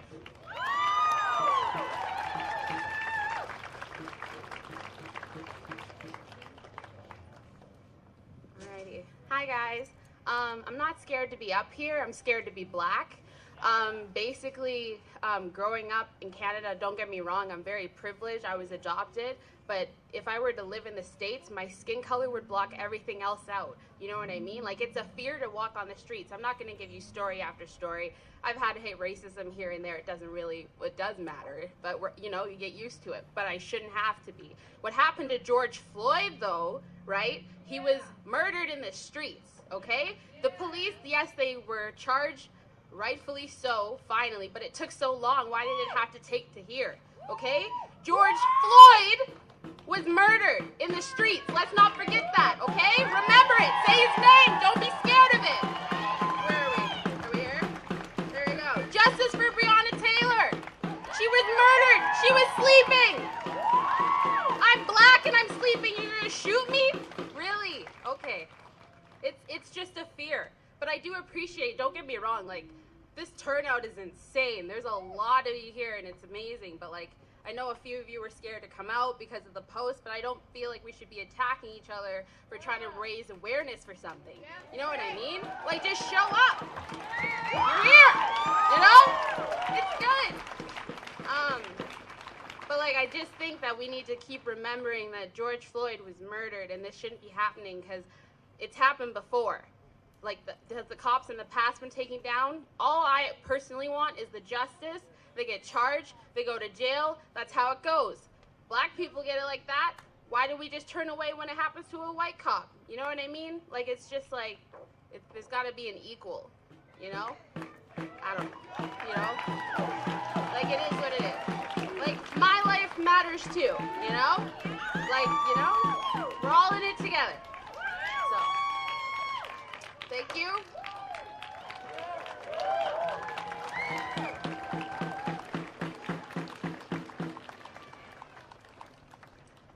Hi, I know what you guys are thinking. I'm just another white lady out here, but as a white lady, I'm also a mom to 2 mixed race kids, and because of that, this week I had to have really hard conversations with them about what's going on in the world, and I wanted to die inside. It was the most difficult thing we'd ever had to talk about, and it bothered my son so much, and he's here today and he's in the crowd, and it's just, I don't think that's something that any parent should ever have to talk to their child about, and I appreciate all of you guys here today, and I know you guys are on the same page as us, but the thing is, everyone else in the city is not. Everyone else is at home or at work and feels like it's okay to not support this, and that's where the difficult conversations have to happen. We understand and we support it, but we need to start going out from here, moving on, and having those difficult conversations, the ones where we want to die a little bit inside because it is awkward, as you know what I'm trying to say, and it just makes us so uncomfortable. But we need to be the change today so that other mothers and other parents don't have to have those conversations down the road with the kids. And that's all I want to say today.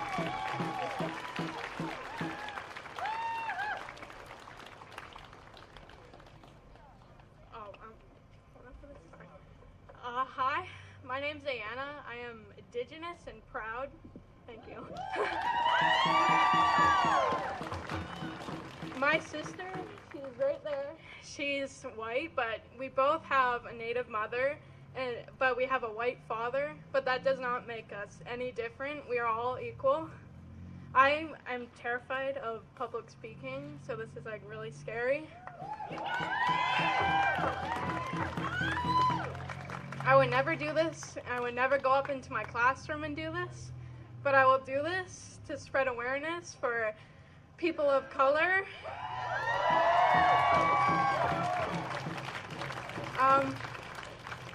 My grandma was in a residential school, and my mother was placed into a white family growing up.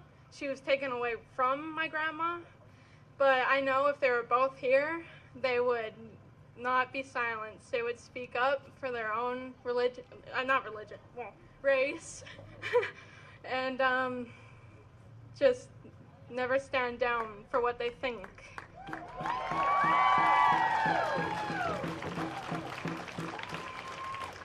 Can I have people of color put their fist up? I just want to say that we all love you. Can I have people, a part of the LGBT community, put their fist up? You are loved, and we all love you. And no matter your race, your weight, your looks, or anything, we're all equal, and you're beautiful. Thank you.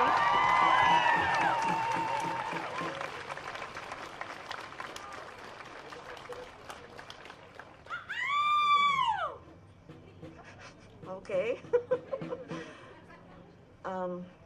Sorry, I wasn't expecting to come up here today, but as I was in the crowd, I started crying.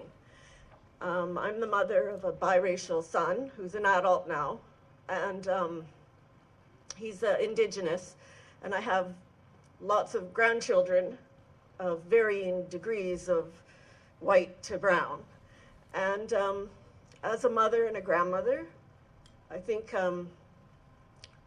we moved here when my son was in grade 4, and I remember he got this thing about if you have 3 wishes, what would they be? And one of them was that his skin was lighter. And I had to have this conversation with him about how beautiful he is, and you know, white people try to have skin your color. They pay money to go tanning, you know. And you know, the first time that I felt my white privilege was when I was walking down I was 15, and I was walking down the street with my First Nations boyfriend holding his hand.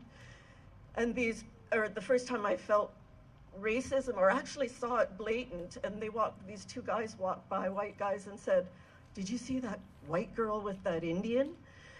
And I was like shocked. And then when my son was being called names, "Did your mother bake you in an oven?" They'd say the N-word to him. Sorry, I'm gonna cry.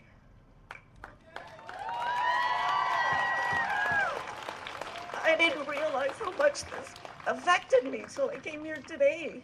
I was always trying to be strong for him and my grandchildren. I worry about my granddaughters becoming missing and murdered, you know? And they get angry with me because I'm hard on them, and I'm always, don't do this, don't do that, you know, stand up for yourself, and trying to get them to be strong.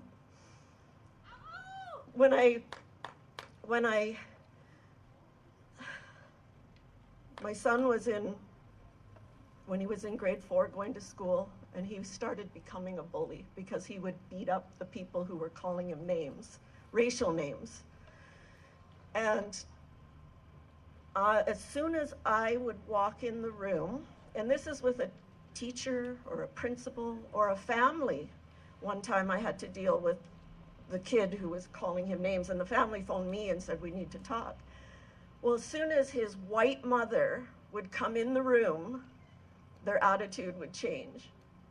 So I dealt with that white privilege, and you know, I'm gonna say I used it because I was trying to protect my son. But I'm not proud. Every day, I don't even like being white because I'm so angry. I'm so angry.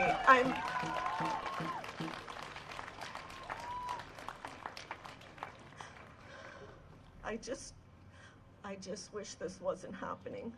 I wish it didn't have to happen. I'm so grateful for this. This has really been an epiphany for me today to realize how much my son had to go through. and still goes through. The last time I phoned the police to do a wellness check on him because he was threatening to commit suicide. So I phoned them to do a wellness check on him. My son's talking to me on the phone and I'm talking to him trying to calm him down, and all of a sudden he's screaming and they're tasering him and he's down on the ground. And this is out in public. This was in Coquitlam. And I'm like, what the hell's going on? I did a wellness check. And he's standing there talking with his mother on the phone, and they're tackling him and he's screaming as they're tasering him. I didn't see him for 3 days.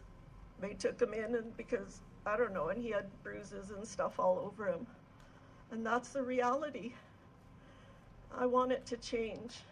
And I hope this new generation, all these young people are out here, will make that change. You guys need to become lawyers and prime ministers and judges. You need to become those kinds of people who can help all of us have a better world. Thank you.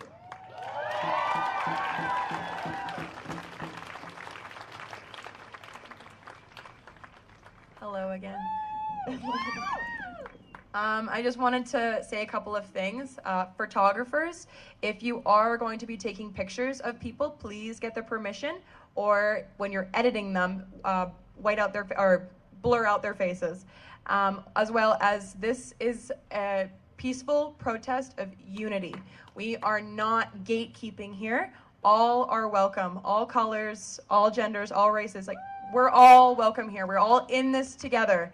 As much as it is not Black people's jobs to,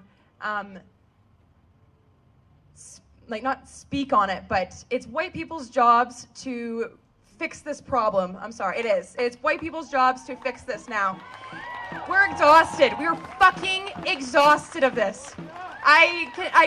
The moment I moved here when I was 8 years old, I experienced my first moment of racism. I was called a nigger lover, and I've never experienced racism until I moved here. Sorry, I'm struggling a little bit. This protest has not only been hard to organize, but also it's been hard for myself personally, just because I am a white mixed girl. So I've always felt like a white girl, even though I'm not.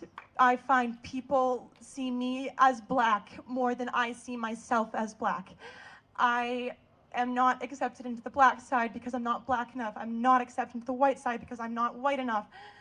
And this here today is for us. This is for us to feel united as one.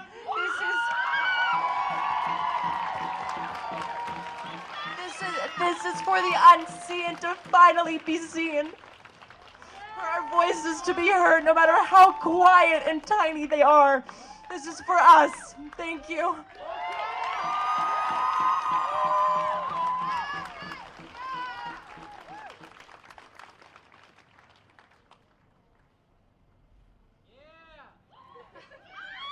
Hello, everybody.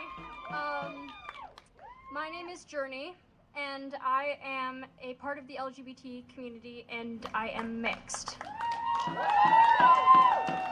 I look very white. As you can see, I'm very pale, but I am Mexican, white, and Portuguese from Brazil.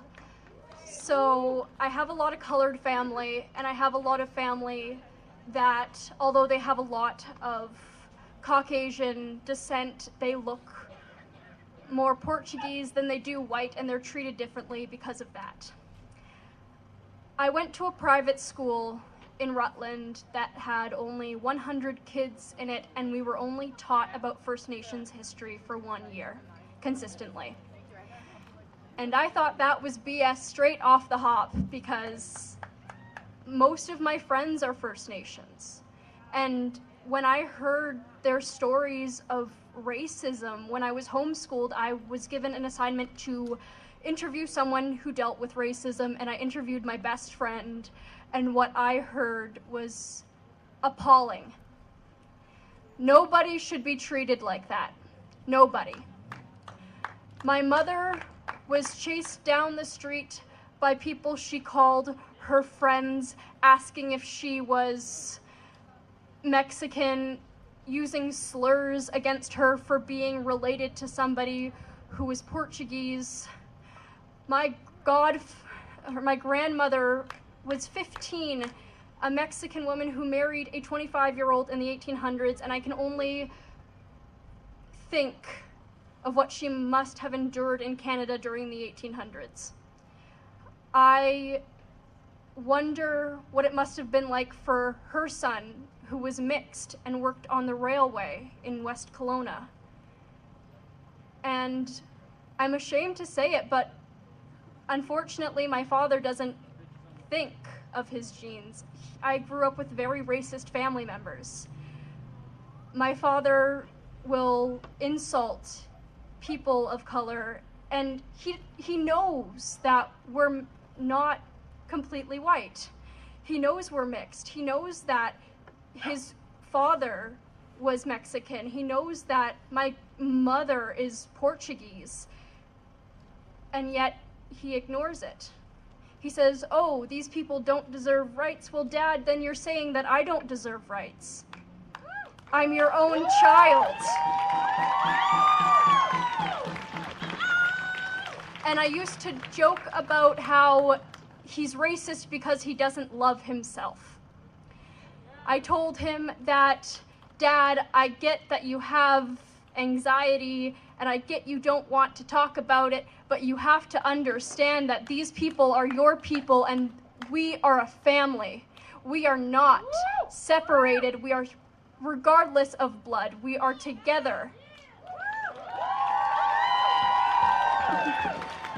I've seen my friends deal with racism, and I've been in customer service, and I have seen people step away from people who are Black or Indigenous or Chinese, and I am appalled.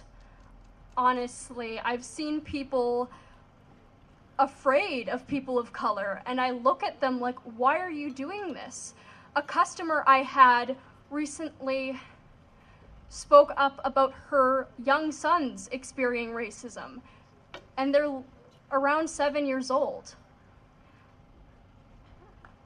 If you guys have Netflix, and this is a little off topic, but I would recommend watching The 13. It's a movie on racism, and when I found out the amount of corporations supporting the wrongful imprisonment of people of color, I was appalled. And it was appalling because I used to work at one of these corporations, Walmart. And although the corporation itself no longer gives money to these charities, the CEOs still do. It is backwards. And I can't even believe that I spent my money there. I can't believe that it took us this long to realize how much BS our system is. Not just to realize it, but to come together like this. And I am so proud of everyone who showed up.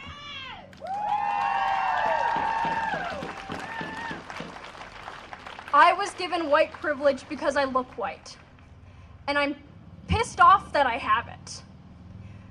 Because I have cousins who are from Africa. I have cousins in Northern Africa from Egypt, Libya, Sierra. And when I see them experiencing this, I cry. I've seen my cousins being called the N-word. I used to be a part of a religion known as the LDS Church. And honestly, I wasn't even going to say their name, but I was a part of it, and I looked at what they were saying about this and realized they are part of the problem. Because they completely ignored the fact that they had a racist doctrine only 30 years ago. They said, oh, our church has never been racist. But African American men have only been able to hold the priesthood for 30 years. Why would you blatantly lie and try to cover up your past? say that you did a wrong thing and fix it. They want to make us forget. They want to make us forget. We won't forget.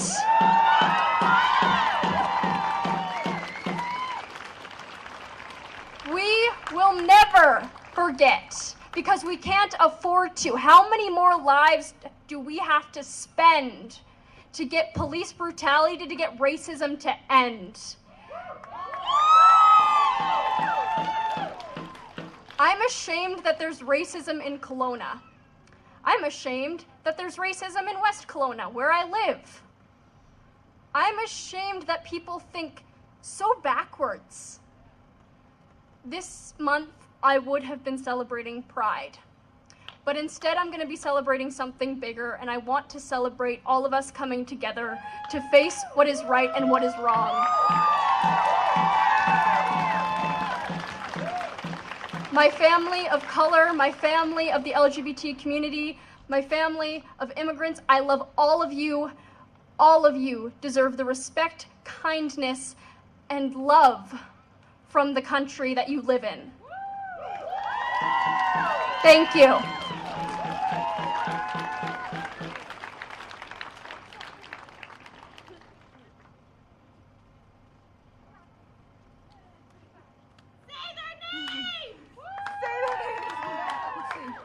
Hi, I'm the best friend.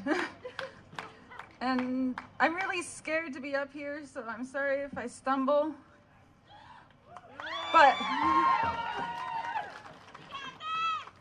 I wanted to talk about the privilege that I have with my family. I am an Aboriginal person who grew up in a small white town in Alberta. And I wanted to talk about it because after being here for so long, I realized how appalling it was that they, in that school, never taught us Black history. They never taught us my Aboriginal history. And to those people, I just want to say why. Yeah.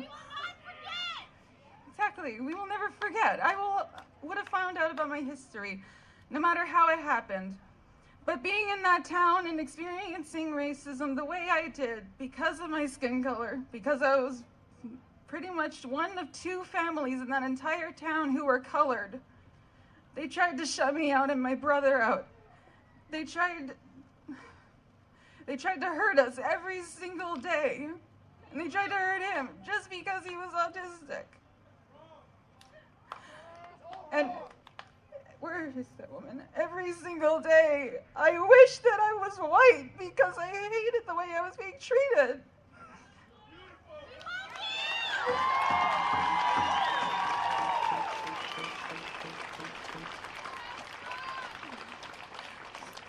I wanted to talk about my experiences because I hurt so badly, and I know so many other people who wish they just had a lighter skin tone because they don't want to be treated like this. None of you deserve to be treated like that.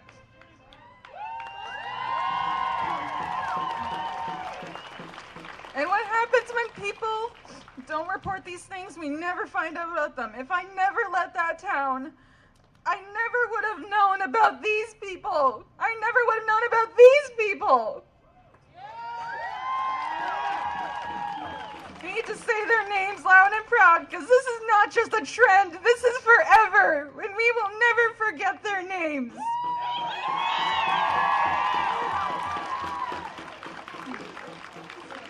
Thank you so much.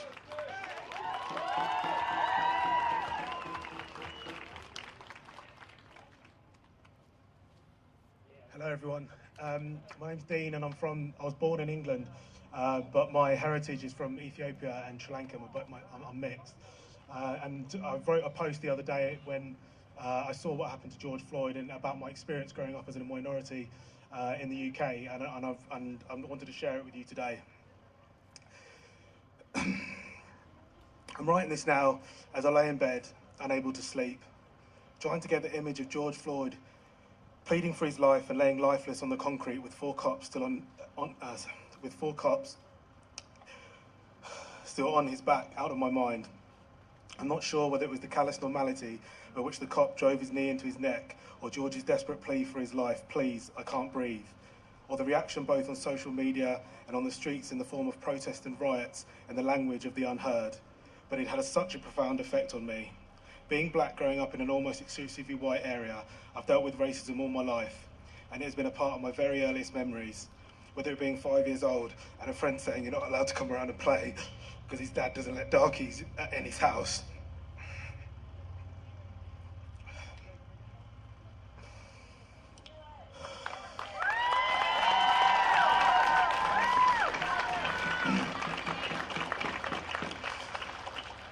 Or a school teacher comparing you to a monkey in front of the class because the palms of your hands are white, or having things thrown at you and insults shouted at you from a car when walking back from the shops with your mum, and your mum crying when you get home.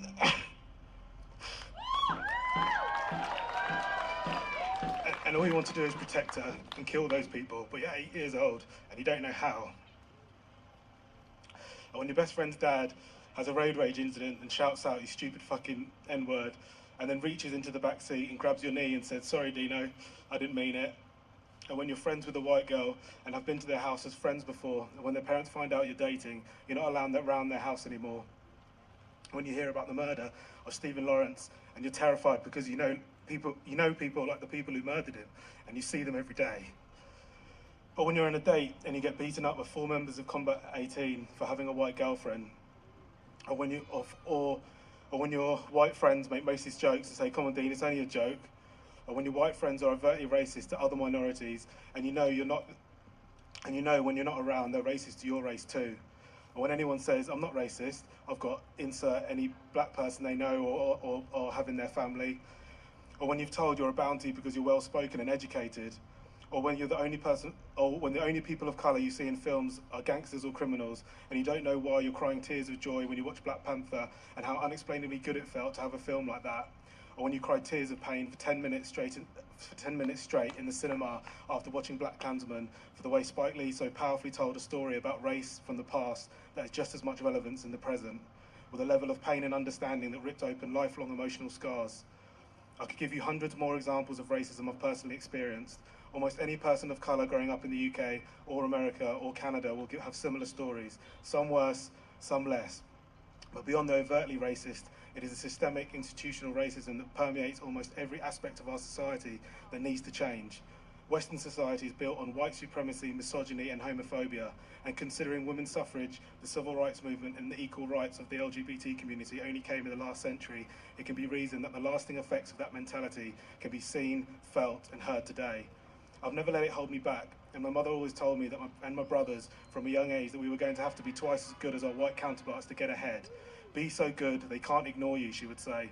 It shouldn't have to be that way. My brothers and I were lucky to have a family that pushed us extremely hard to be successful, but not everyone is so fortunate. Racism is just one injustice that plagues our society, and we're moving in the right direction, but we need to acknowledge the problem is still there and work to correct it. Brother Malcolm said it best. If you stick a knife in my back 9 inches and pull it out 6 inches, there's no progress. If you pull it out all the way, that's not progress. Progress is healing the wound that the blow made. And they haven't pulled the knife out, much less heal the wound. They won't even admit the knife is there. No justice. No justice. No justice. Thank you.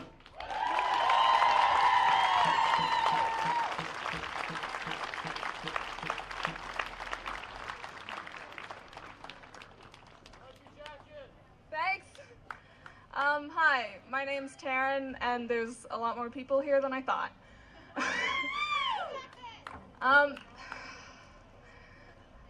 I think one of the greatest disservices we do to ourselves as Canadians is say things like, at least we're not America.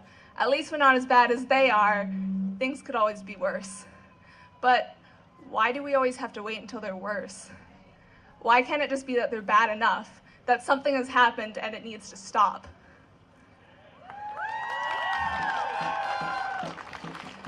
If you're not angry right now, what is wrong with you?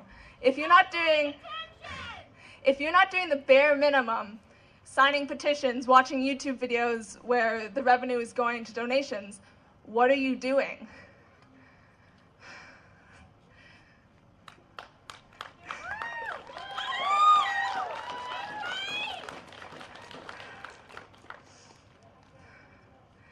I am mixed and proud. I am Métis and proud. But why do people think it's okay that they can try to take away my pride? Because they deem that it's not okay, that it makes me something less, something not human, just because they think so. Why does that make me different from so many others? Why do we let it?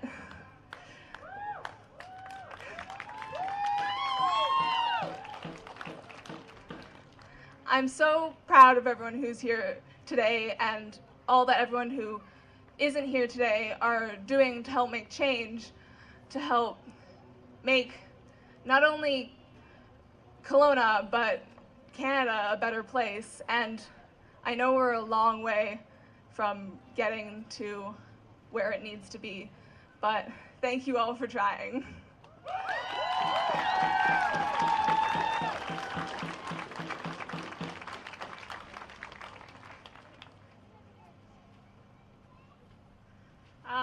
I do not do this, so I wrote it down. I just wanted to take a moment to address the white people. I hear this from my friends and my family during everything going on, and even from myself, that we don't know what to do here, we don't know what to say. We want to stand in support, but we feel uncomfortable because it doesn't directly impact us. And I want to challenge that, to say that it does impact us. This racist system around us impacts us because we created it and we benefit from it. That is why we should not just stand in support with Black people or all people of color. We are the ones who have the direct responsibility to acknowledge and destroy the system we created. And the first step is cutting through our own discomfort and breaking the fucking silence.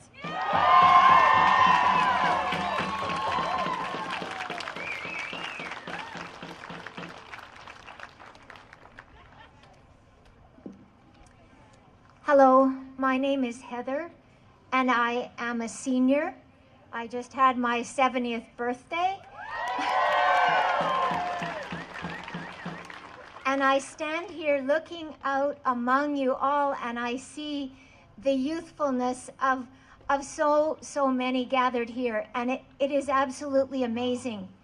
I grew up as a sheltered girl in a white family, not having any experience with people of any kind of ethnicity, really.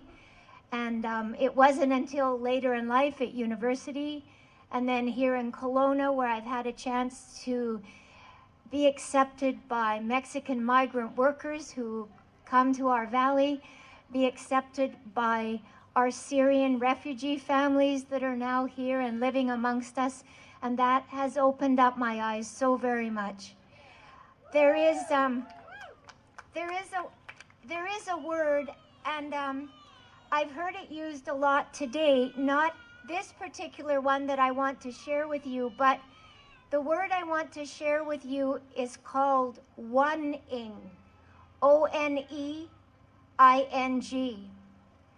And it's a word that Julian of Norwich, a mystic, uses as an expression for our living in a very active union with God and with the universe. And she says, all shall be well. And looking out amongst you people today, I really do believe that all shall be well.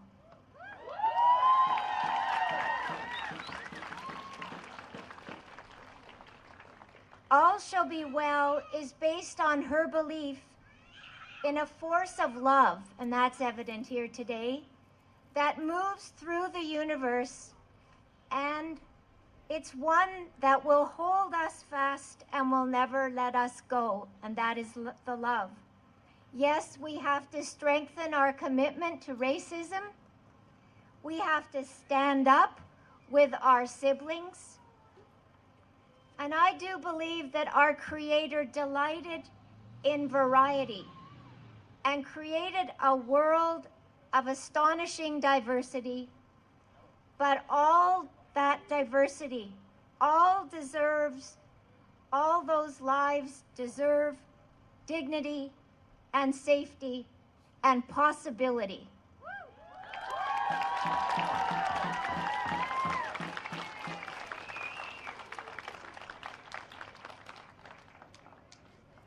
Damn, there's hella people here. Jeez.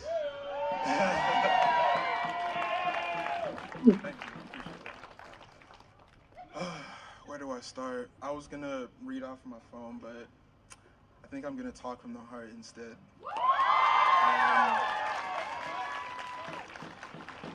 Just listen to a song today, Meek Mill, Jay-Z, Watts Free. Jay-Z's verse started with 3/5 of the man, I believe, is the phrase. Don't know if any of y'all heard of that, but Americans in the 1800s, 1700s referred to black people as 3/5 of the man. It was in the United States anthem, it was in their constitution, it was everywhere. The legacy of racism is everywhere in America. Police today, the modern police is descended from slave patrols. You feel me? Man, like, ever since I heard that story about Ahmaud Arbery, some details came out yesterday. The last words he heard, person who killed him, "Fuck you, nigger." That's the last thing he heard before he died. Man, it pains me to think of it. And some people think that black people looking for attention with this George Floyd shit. Nah, bro, we've had enough. We've had enough, period. Straight up. Now, I want to just say a little bit of my story. I have 2 siblings. I have an older brother. In our family pictures, he's lighter than all of us, his skin is. We grew up in the Netherlands. He was bullied relentlessly for his skin. He put oil, some kind of oil, bleach, whatever on his skin to make him lighter. It just breaks my heart to think that he had to do that, you know? My younger sister, you know, just like every other black girl, shout out to my black women out here, I see y'all. She had the box braids on, and she got bullied for it time and time and time again. How many times did she come home from school crying because of that? It's fucked up.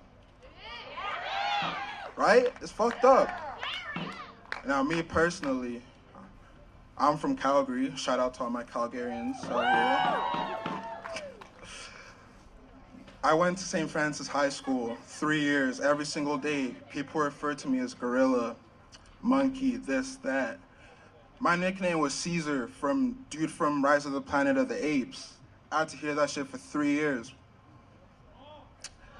When I tell you my self-esteem was destroyed, it was in the gutter.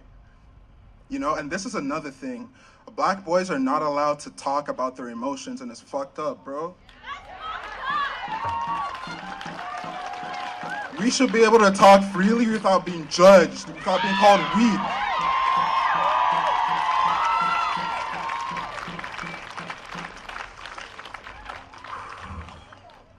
Now, enough about the Americans.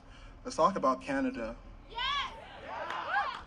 We think we have some sort of moral superiority to them.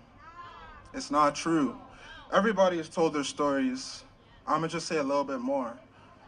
How many people here remember that every road, well not every, but most roads and railways in this country is built on the back of the slaves, the Japanese and the Asian slaves? Anyone remember that?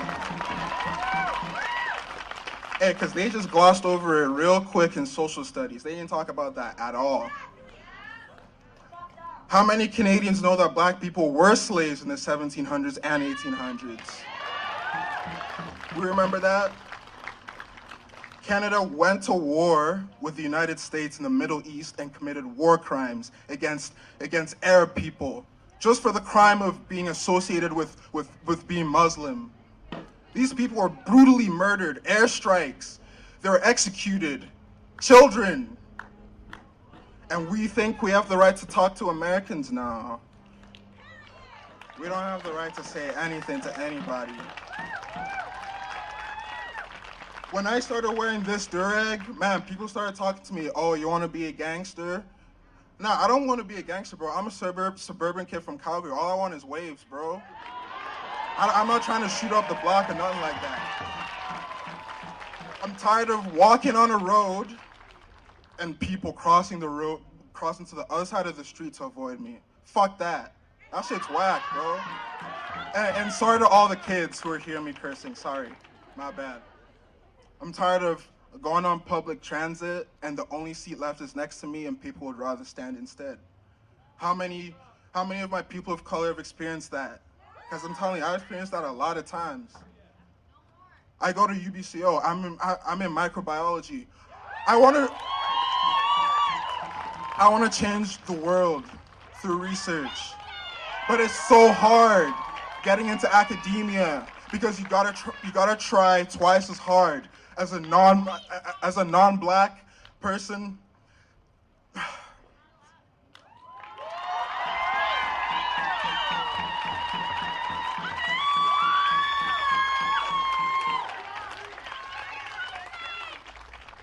Sorry for rambling. Maybe I should have read off of the phone. Shit, man.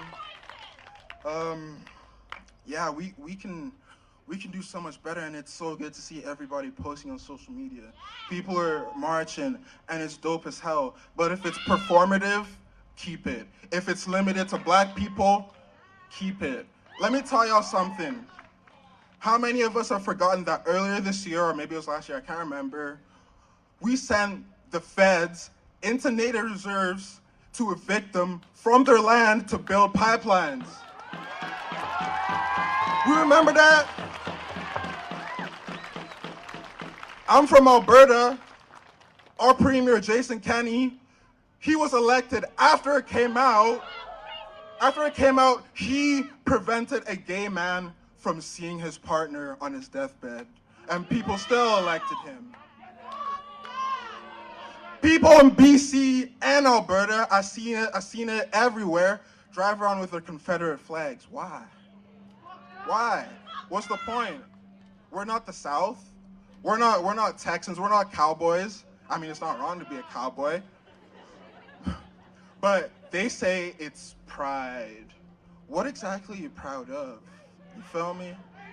What exactly are we proud of? And so, Black Lives Matter, but so do Indigenous people, man. I want to use this platform.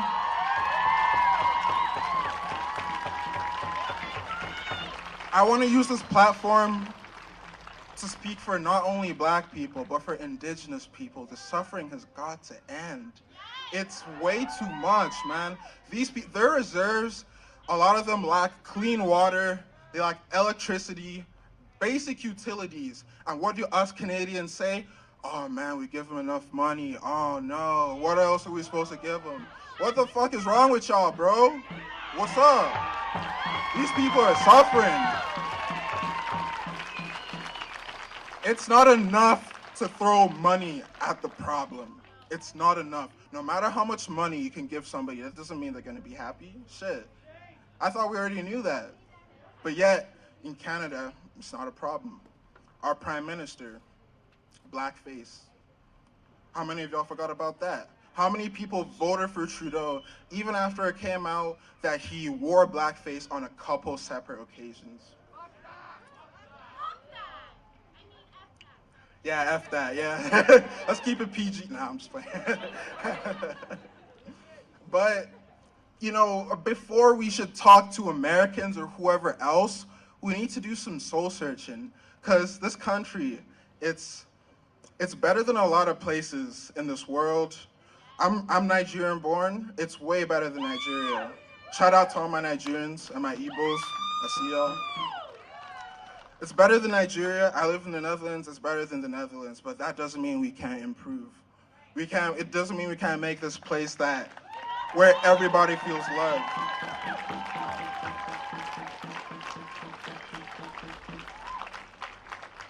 So, Black Lives Matter.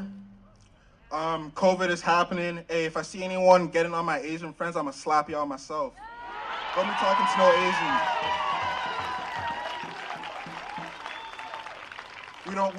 We don't do that here, bro. We don't do that here. And yeah, we all matter.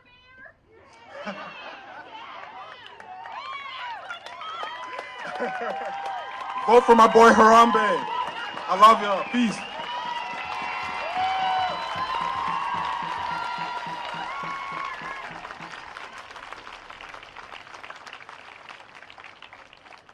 Hi, everyone. In 1979, Albert Johnson in Toronto was murdered in his home by police, leaving behind a widow and 4 children. And in 1980, the police who killed him were acquitted. And in 1981, Lamona Johnson, his widow, got up on stage at a gay rights rally to speak about the shared struggles between the gay and Black communities. And I want to make clear here, when the police broke up that rally for our gay rights, we rioted. We busted up cop cars, we beat up queer bashers, we threw bottles at the cops. And we won our equal rights. If you are white and cisgender and gay, like me, you are probably not experiencing a lot of homophobia in Canada today. There's some of it, but there's not a lot of it. They're afraid. Because now, today, we gay people are powerful. Corporations bend over backwards to talk about how much they support us. The cops march in our parades. And yet, this is still happening.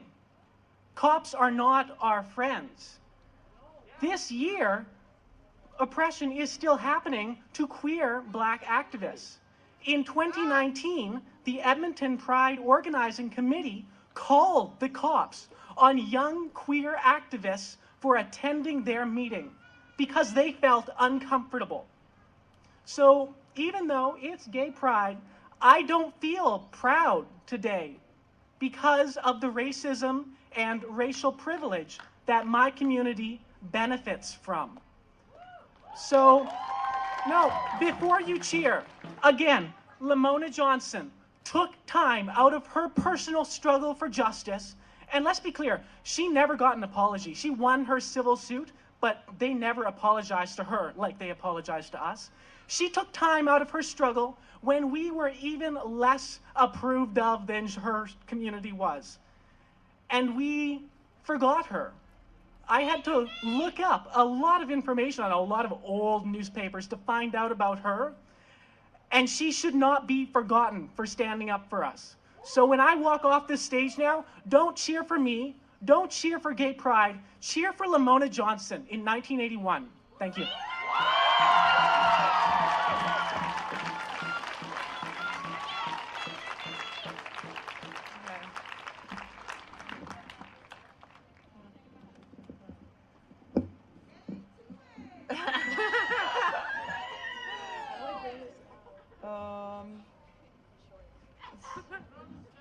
Thanks. Okay. So I want to be close to you.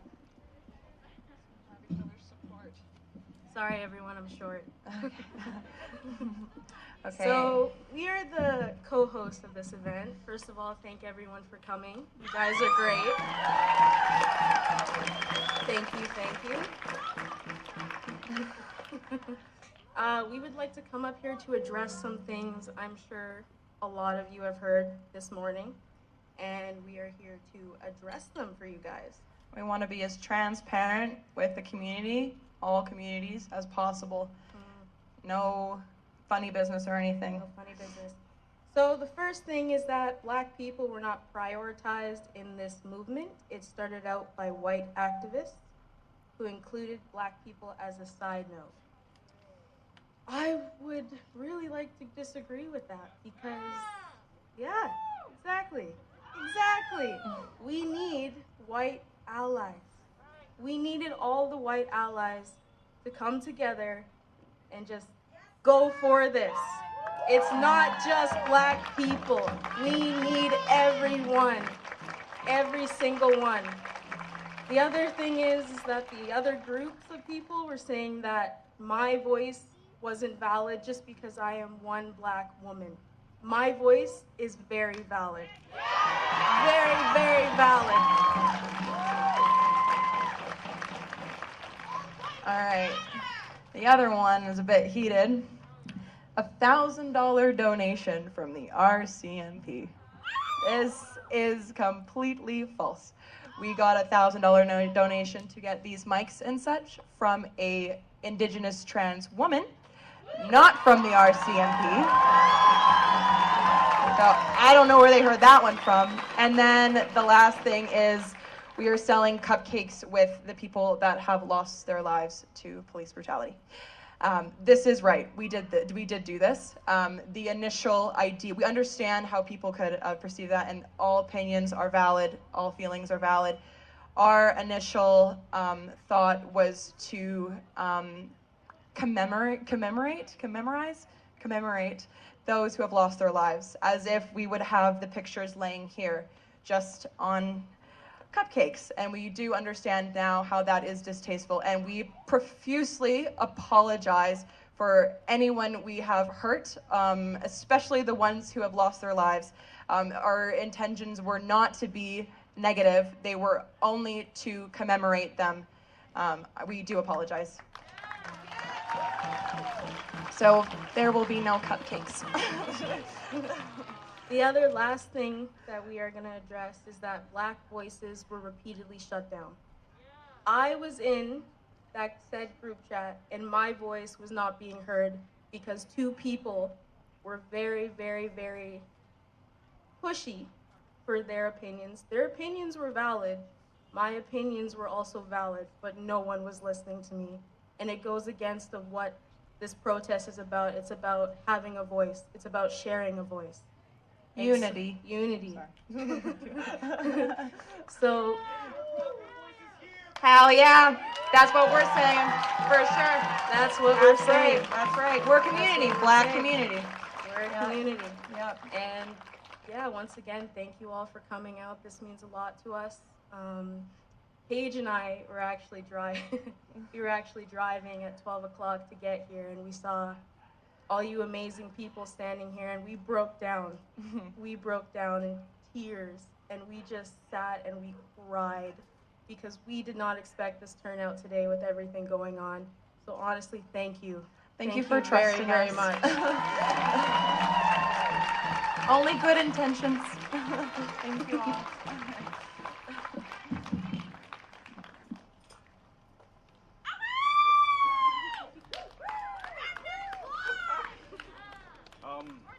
Hello, my name is Ryan. Thank you. I'm a tall boy. I'm lanky. I'm just kind of here to share my experience with race and love and all that good old fucking stuff. My grandfather grew up in America. He was born in 1942, and he is African American. In 1960, he married my grandmother, who was a white woman. Obviously not a very popular choice back then. And I'm very thankful that just getting to see all the love that they have for each other and the love that my parents have for each other as a mixed race couple, and getting to see all that love growing up and seeing all the love here today. Because everyone does really matter. We're all beautiful and we're all deserving of love. You should be able to love yourself freely and love each other freely. Hate, racism, everything like that, that's that's fucked up. The racism is there just to kind of destroy us. If we can truly love ourselves and let that love radiate out, we can love each other. I'm Buddhist, and as the Buddha once said, he was asked a question from a man. He was just asked, why should one man love another? And the Buddha, the great teacher, he said, in all previous lives, in this life, and future lives, all our spirits have once loved each other, known each other, cared for each other. So why should this life be any different? And yeah, that's basically it. Oh, wait. If you look down on yourself because of your race or your color, due to how other people made you feel, how you feel about your race or your color, anything like that, fuck that. Just love yourself. Be proud of who you are, love yourself, and you can love others. Thank you.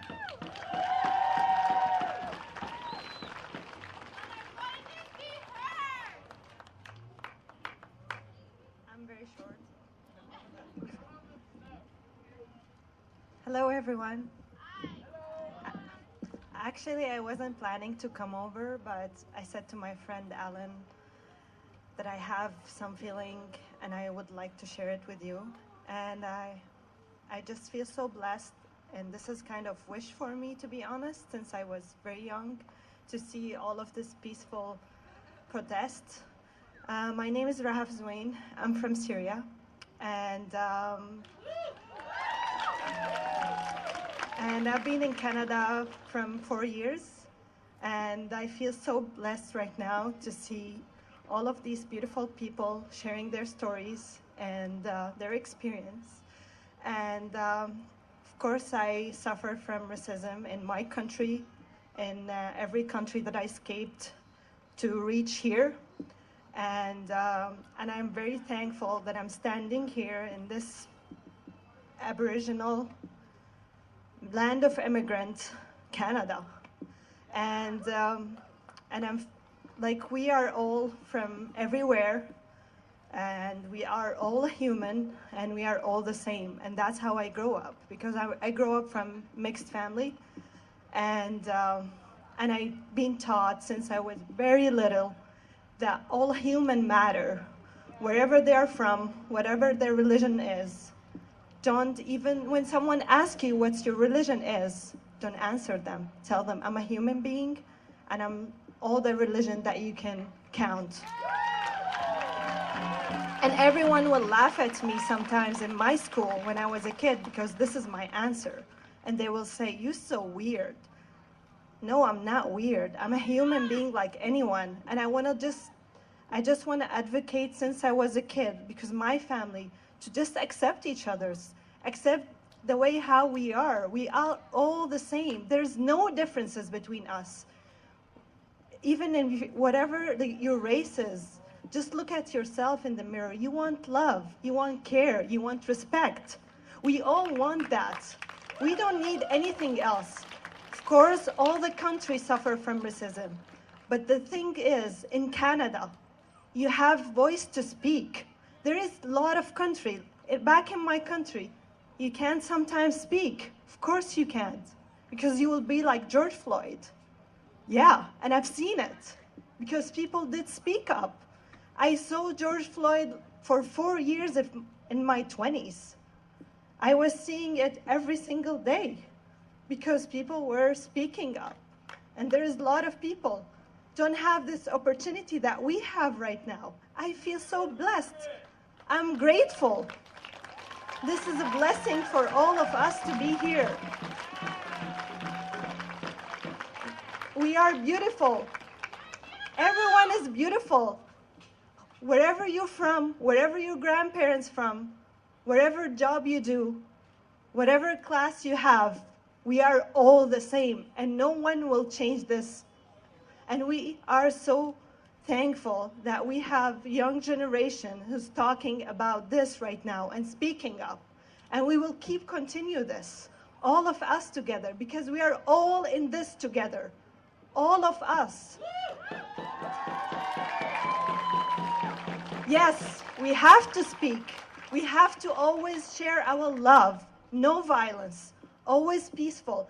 Always peace will win at the end. We know we have a lot of problem around us, a lot of negative energy, but with this type of people, we will win if we keep doing that. Thank you so much for giving me this opportunity to stand over here and be very relaxed. I wasn't expect to talk at all, and I feel so happy and so blessed.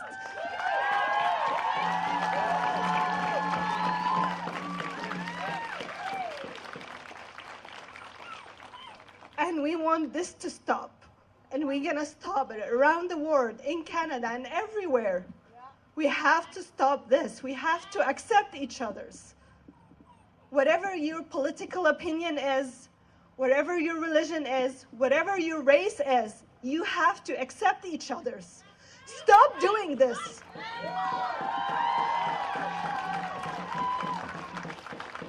Because if we use all of this energy, this positive energy to grow our country, we will be so happy and not like drained down like every single day of our life with this negative news around the world.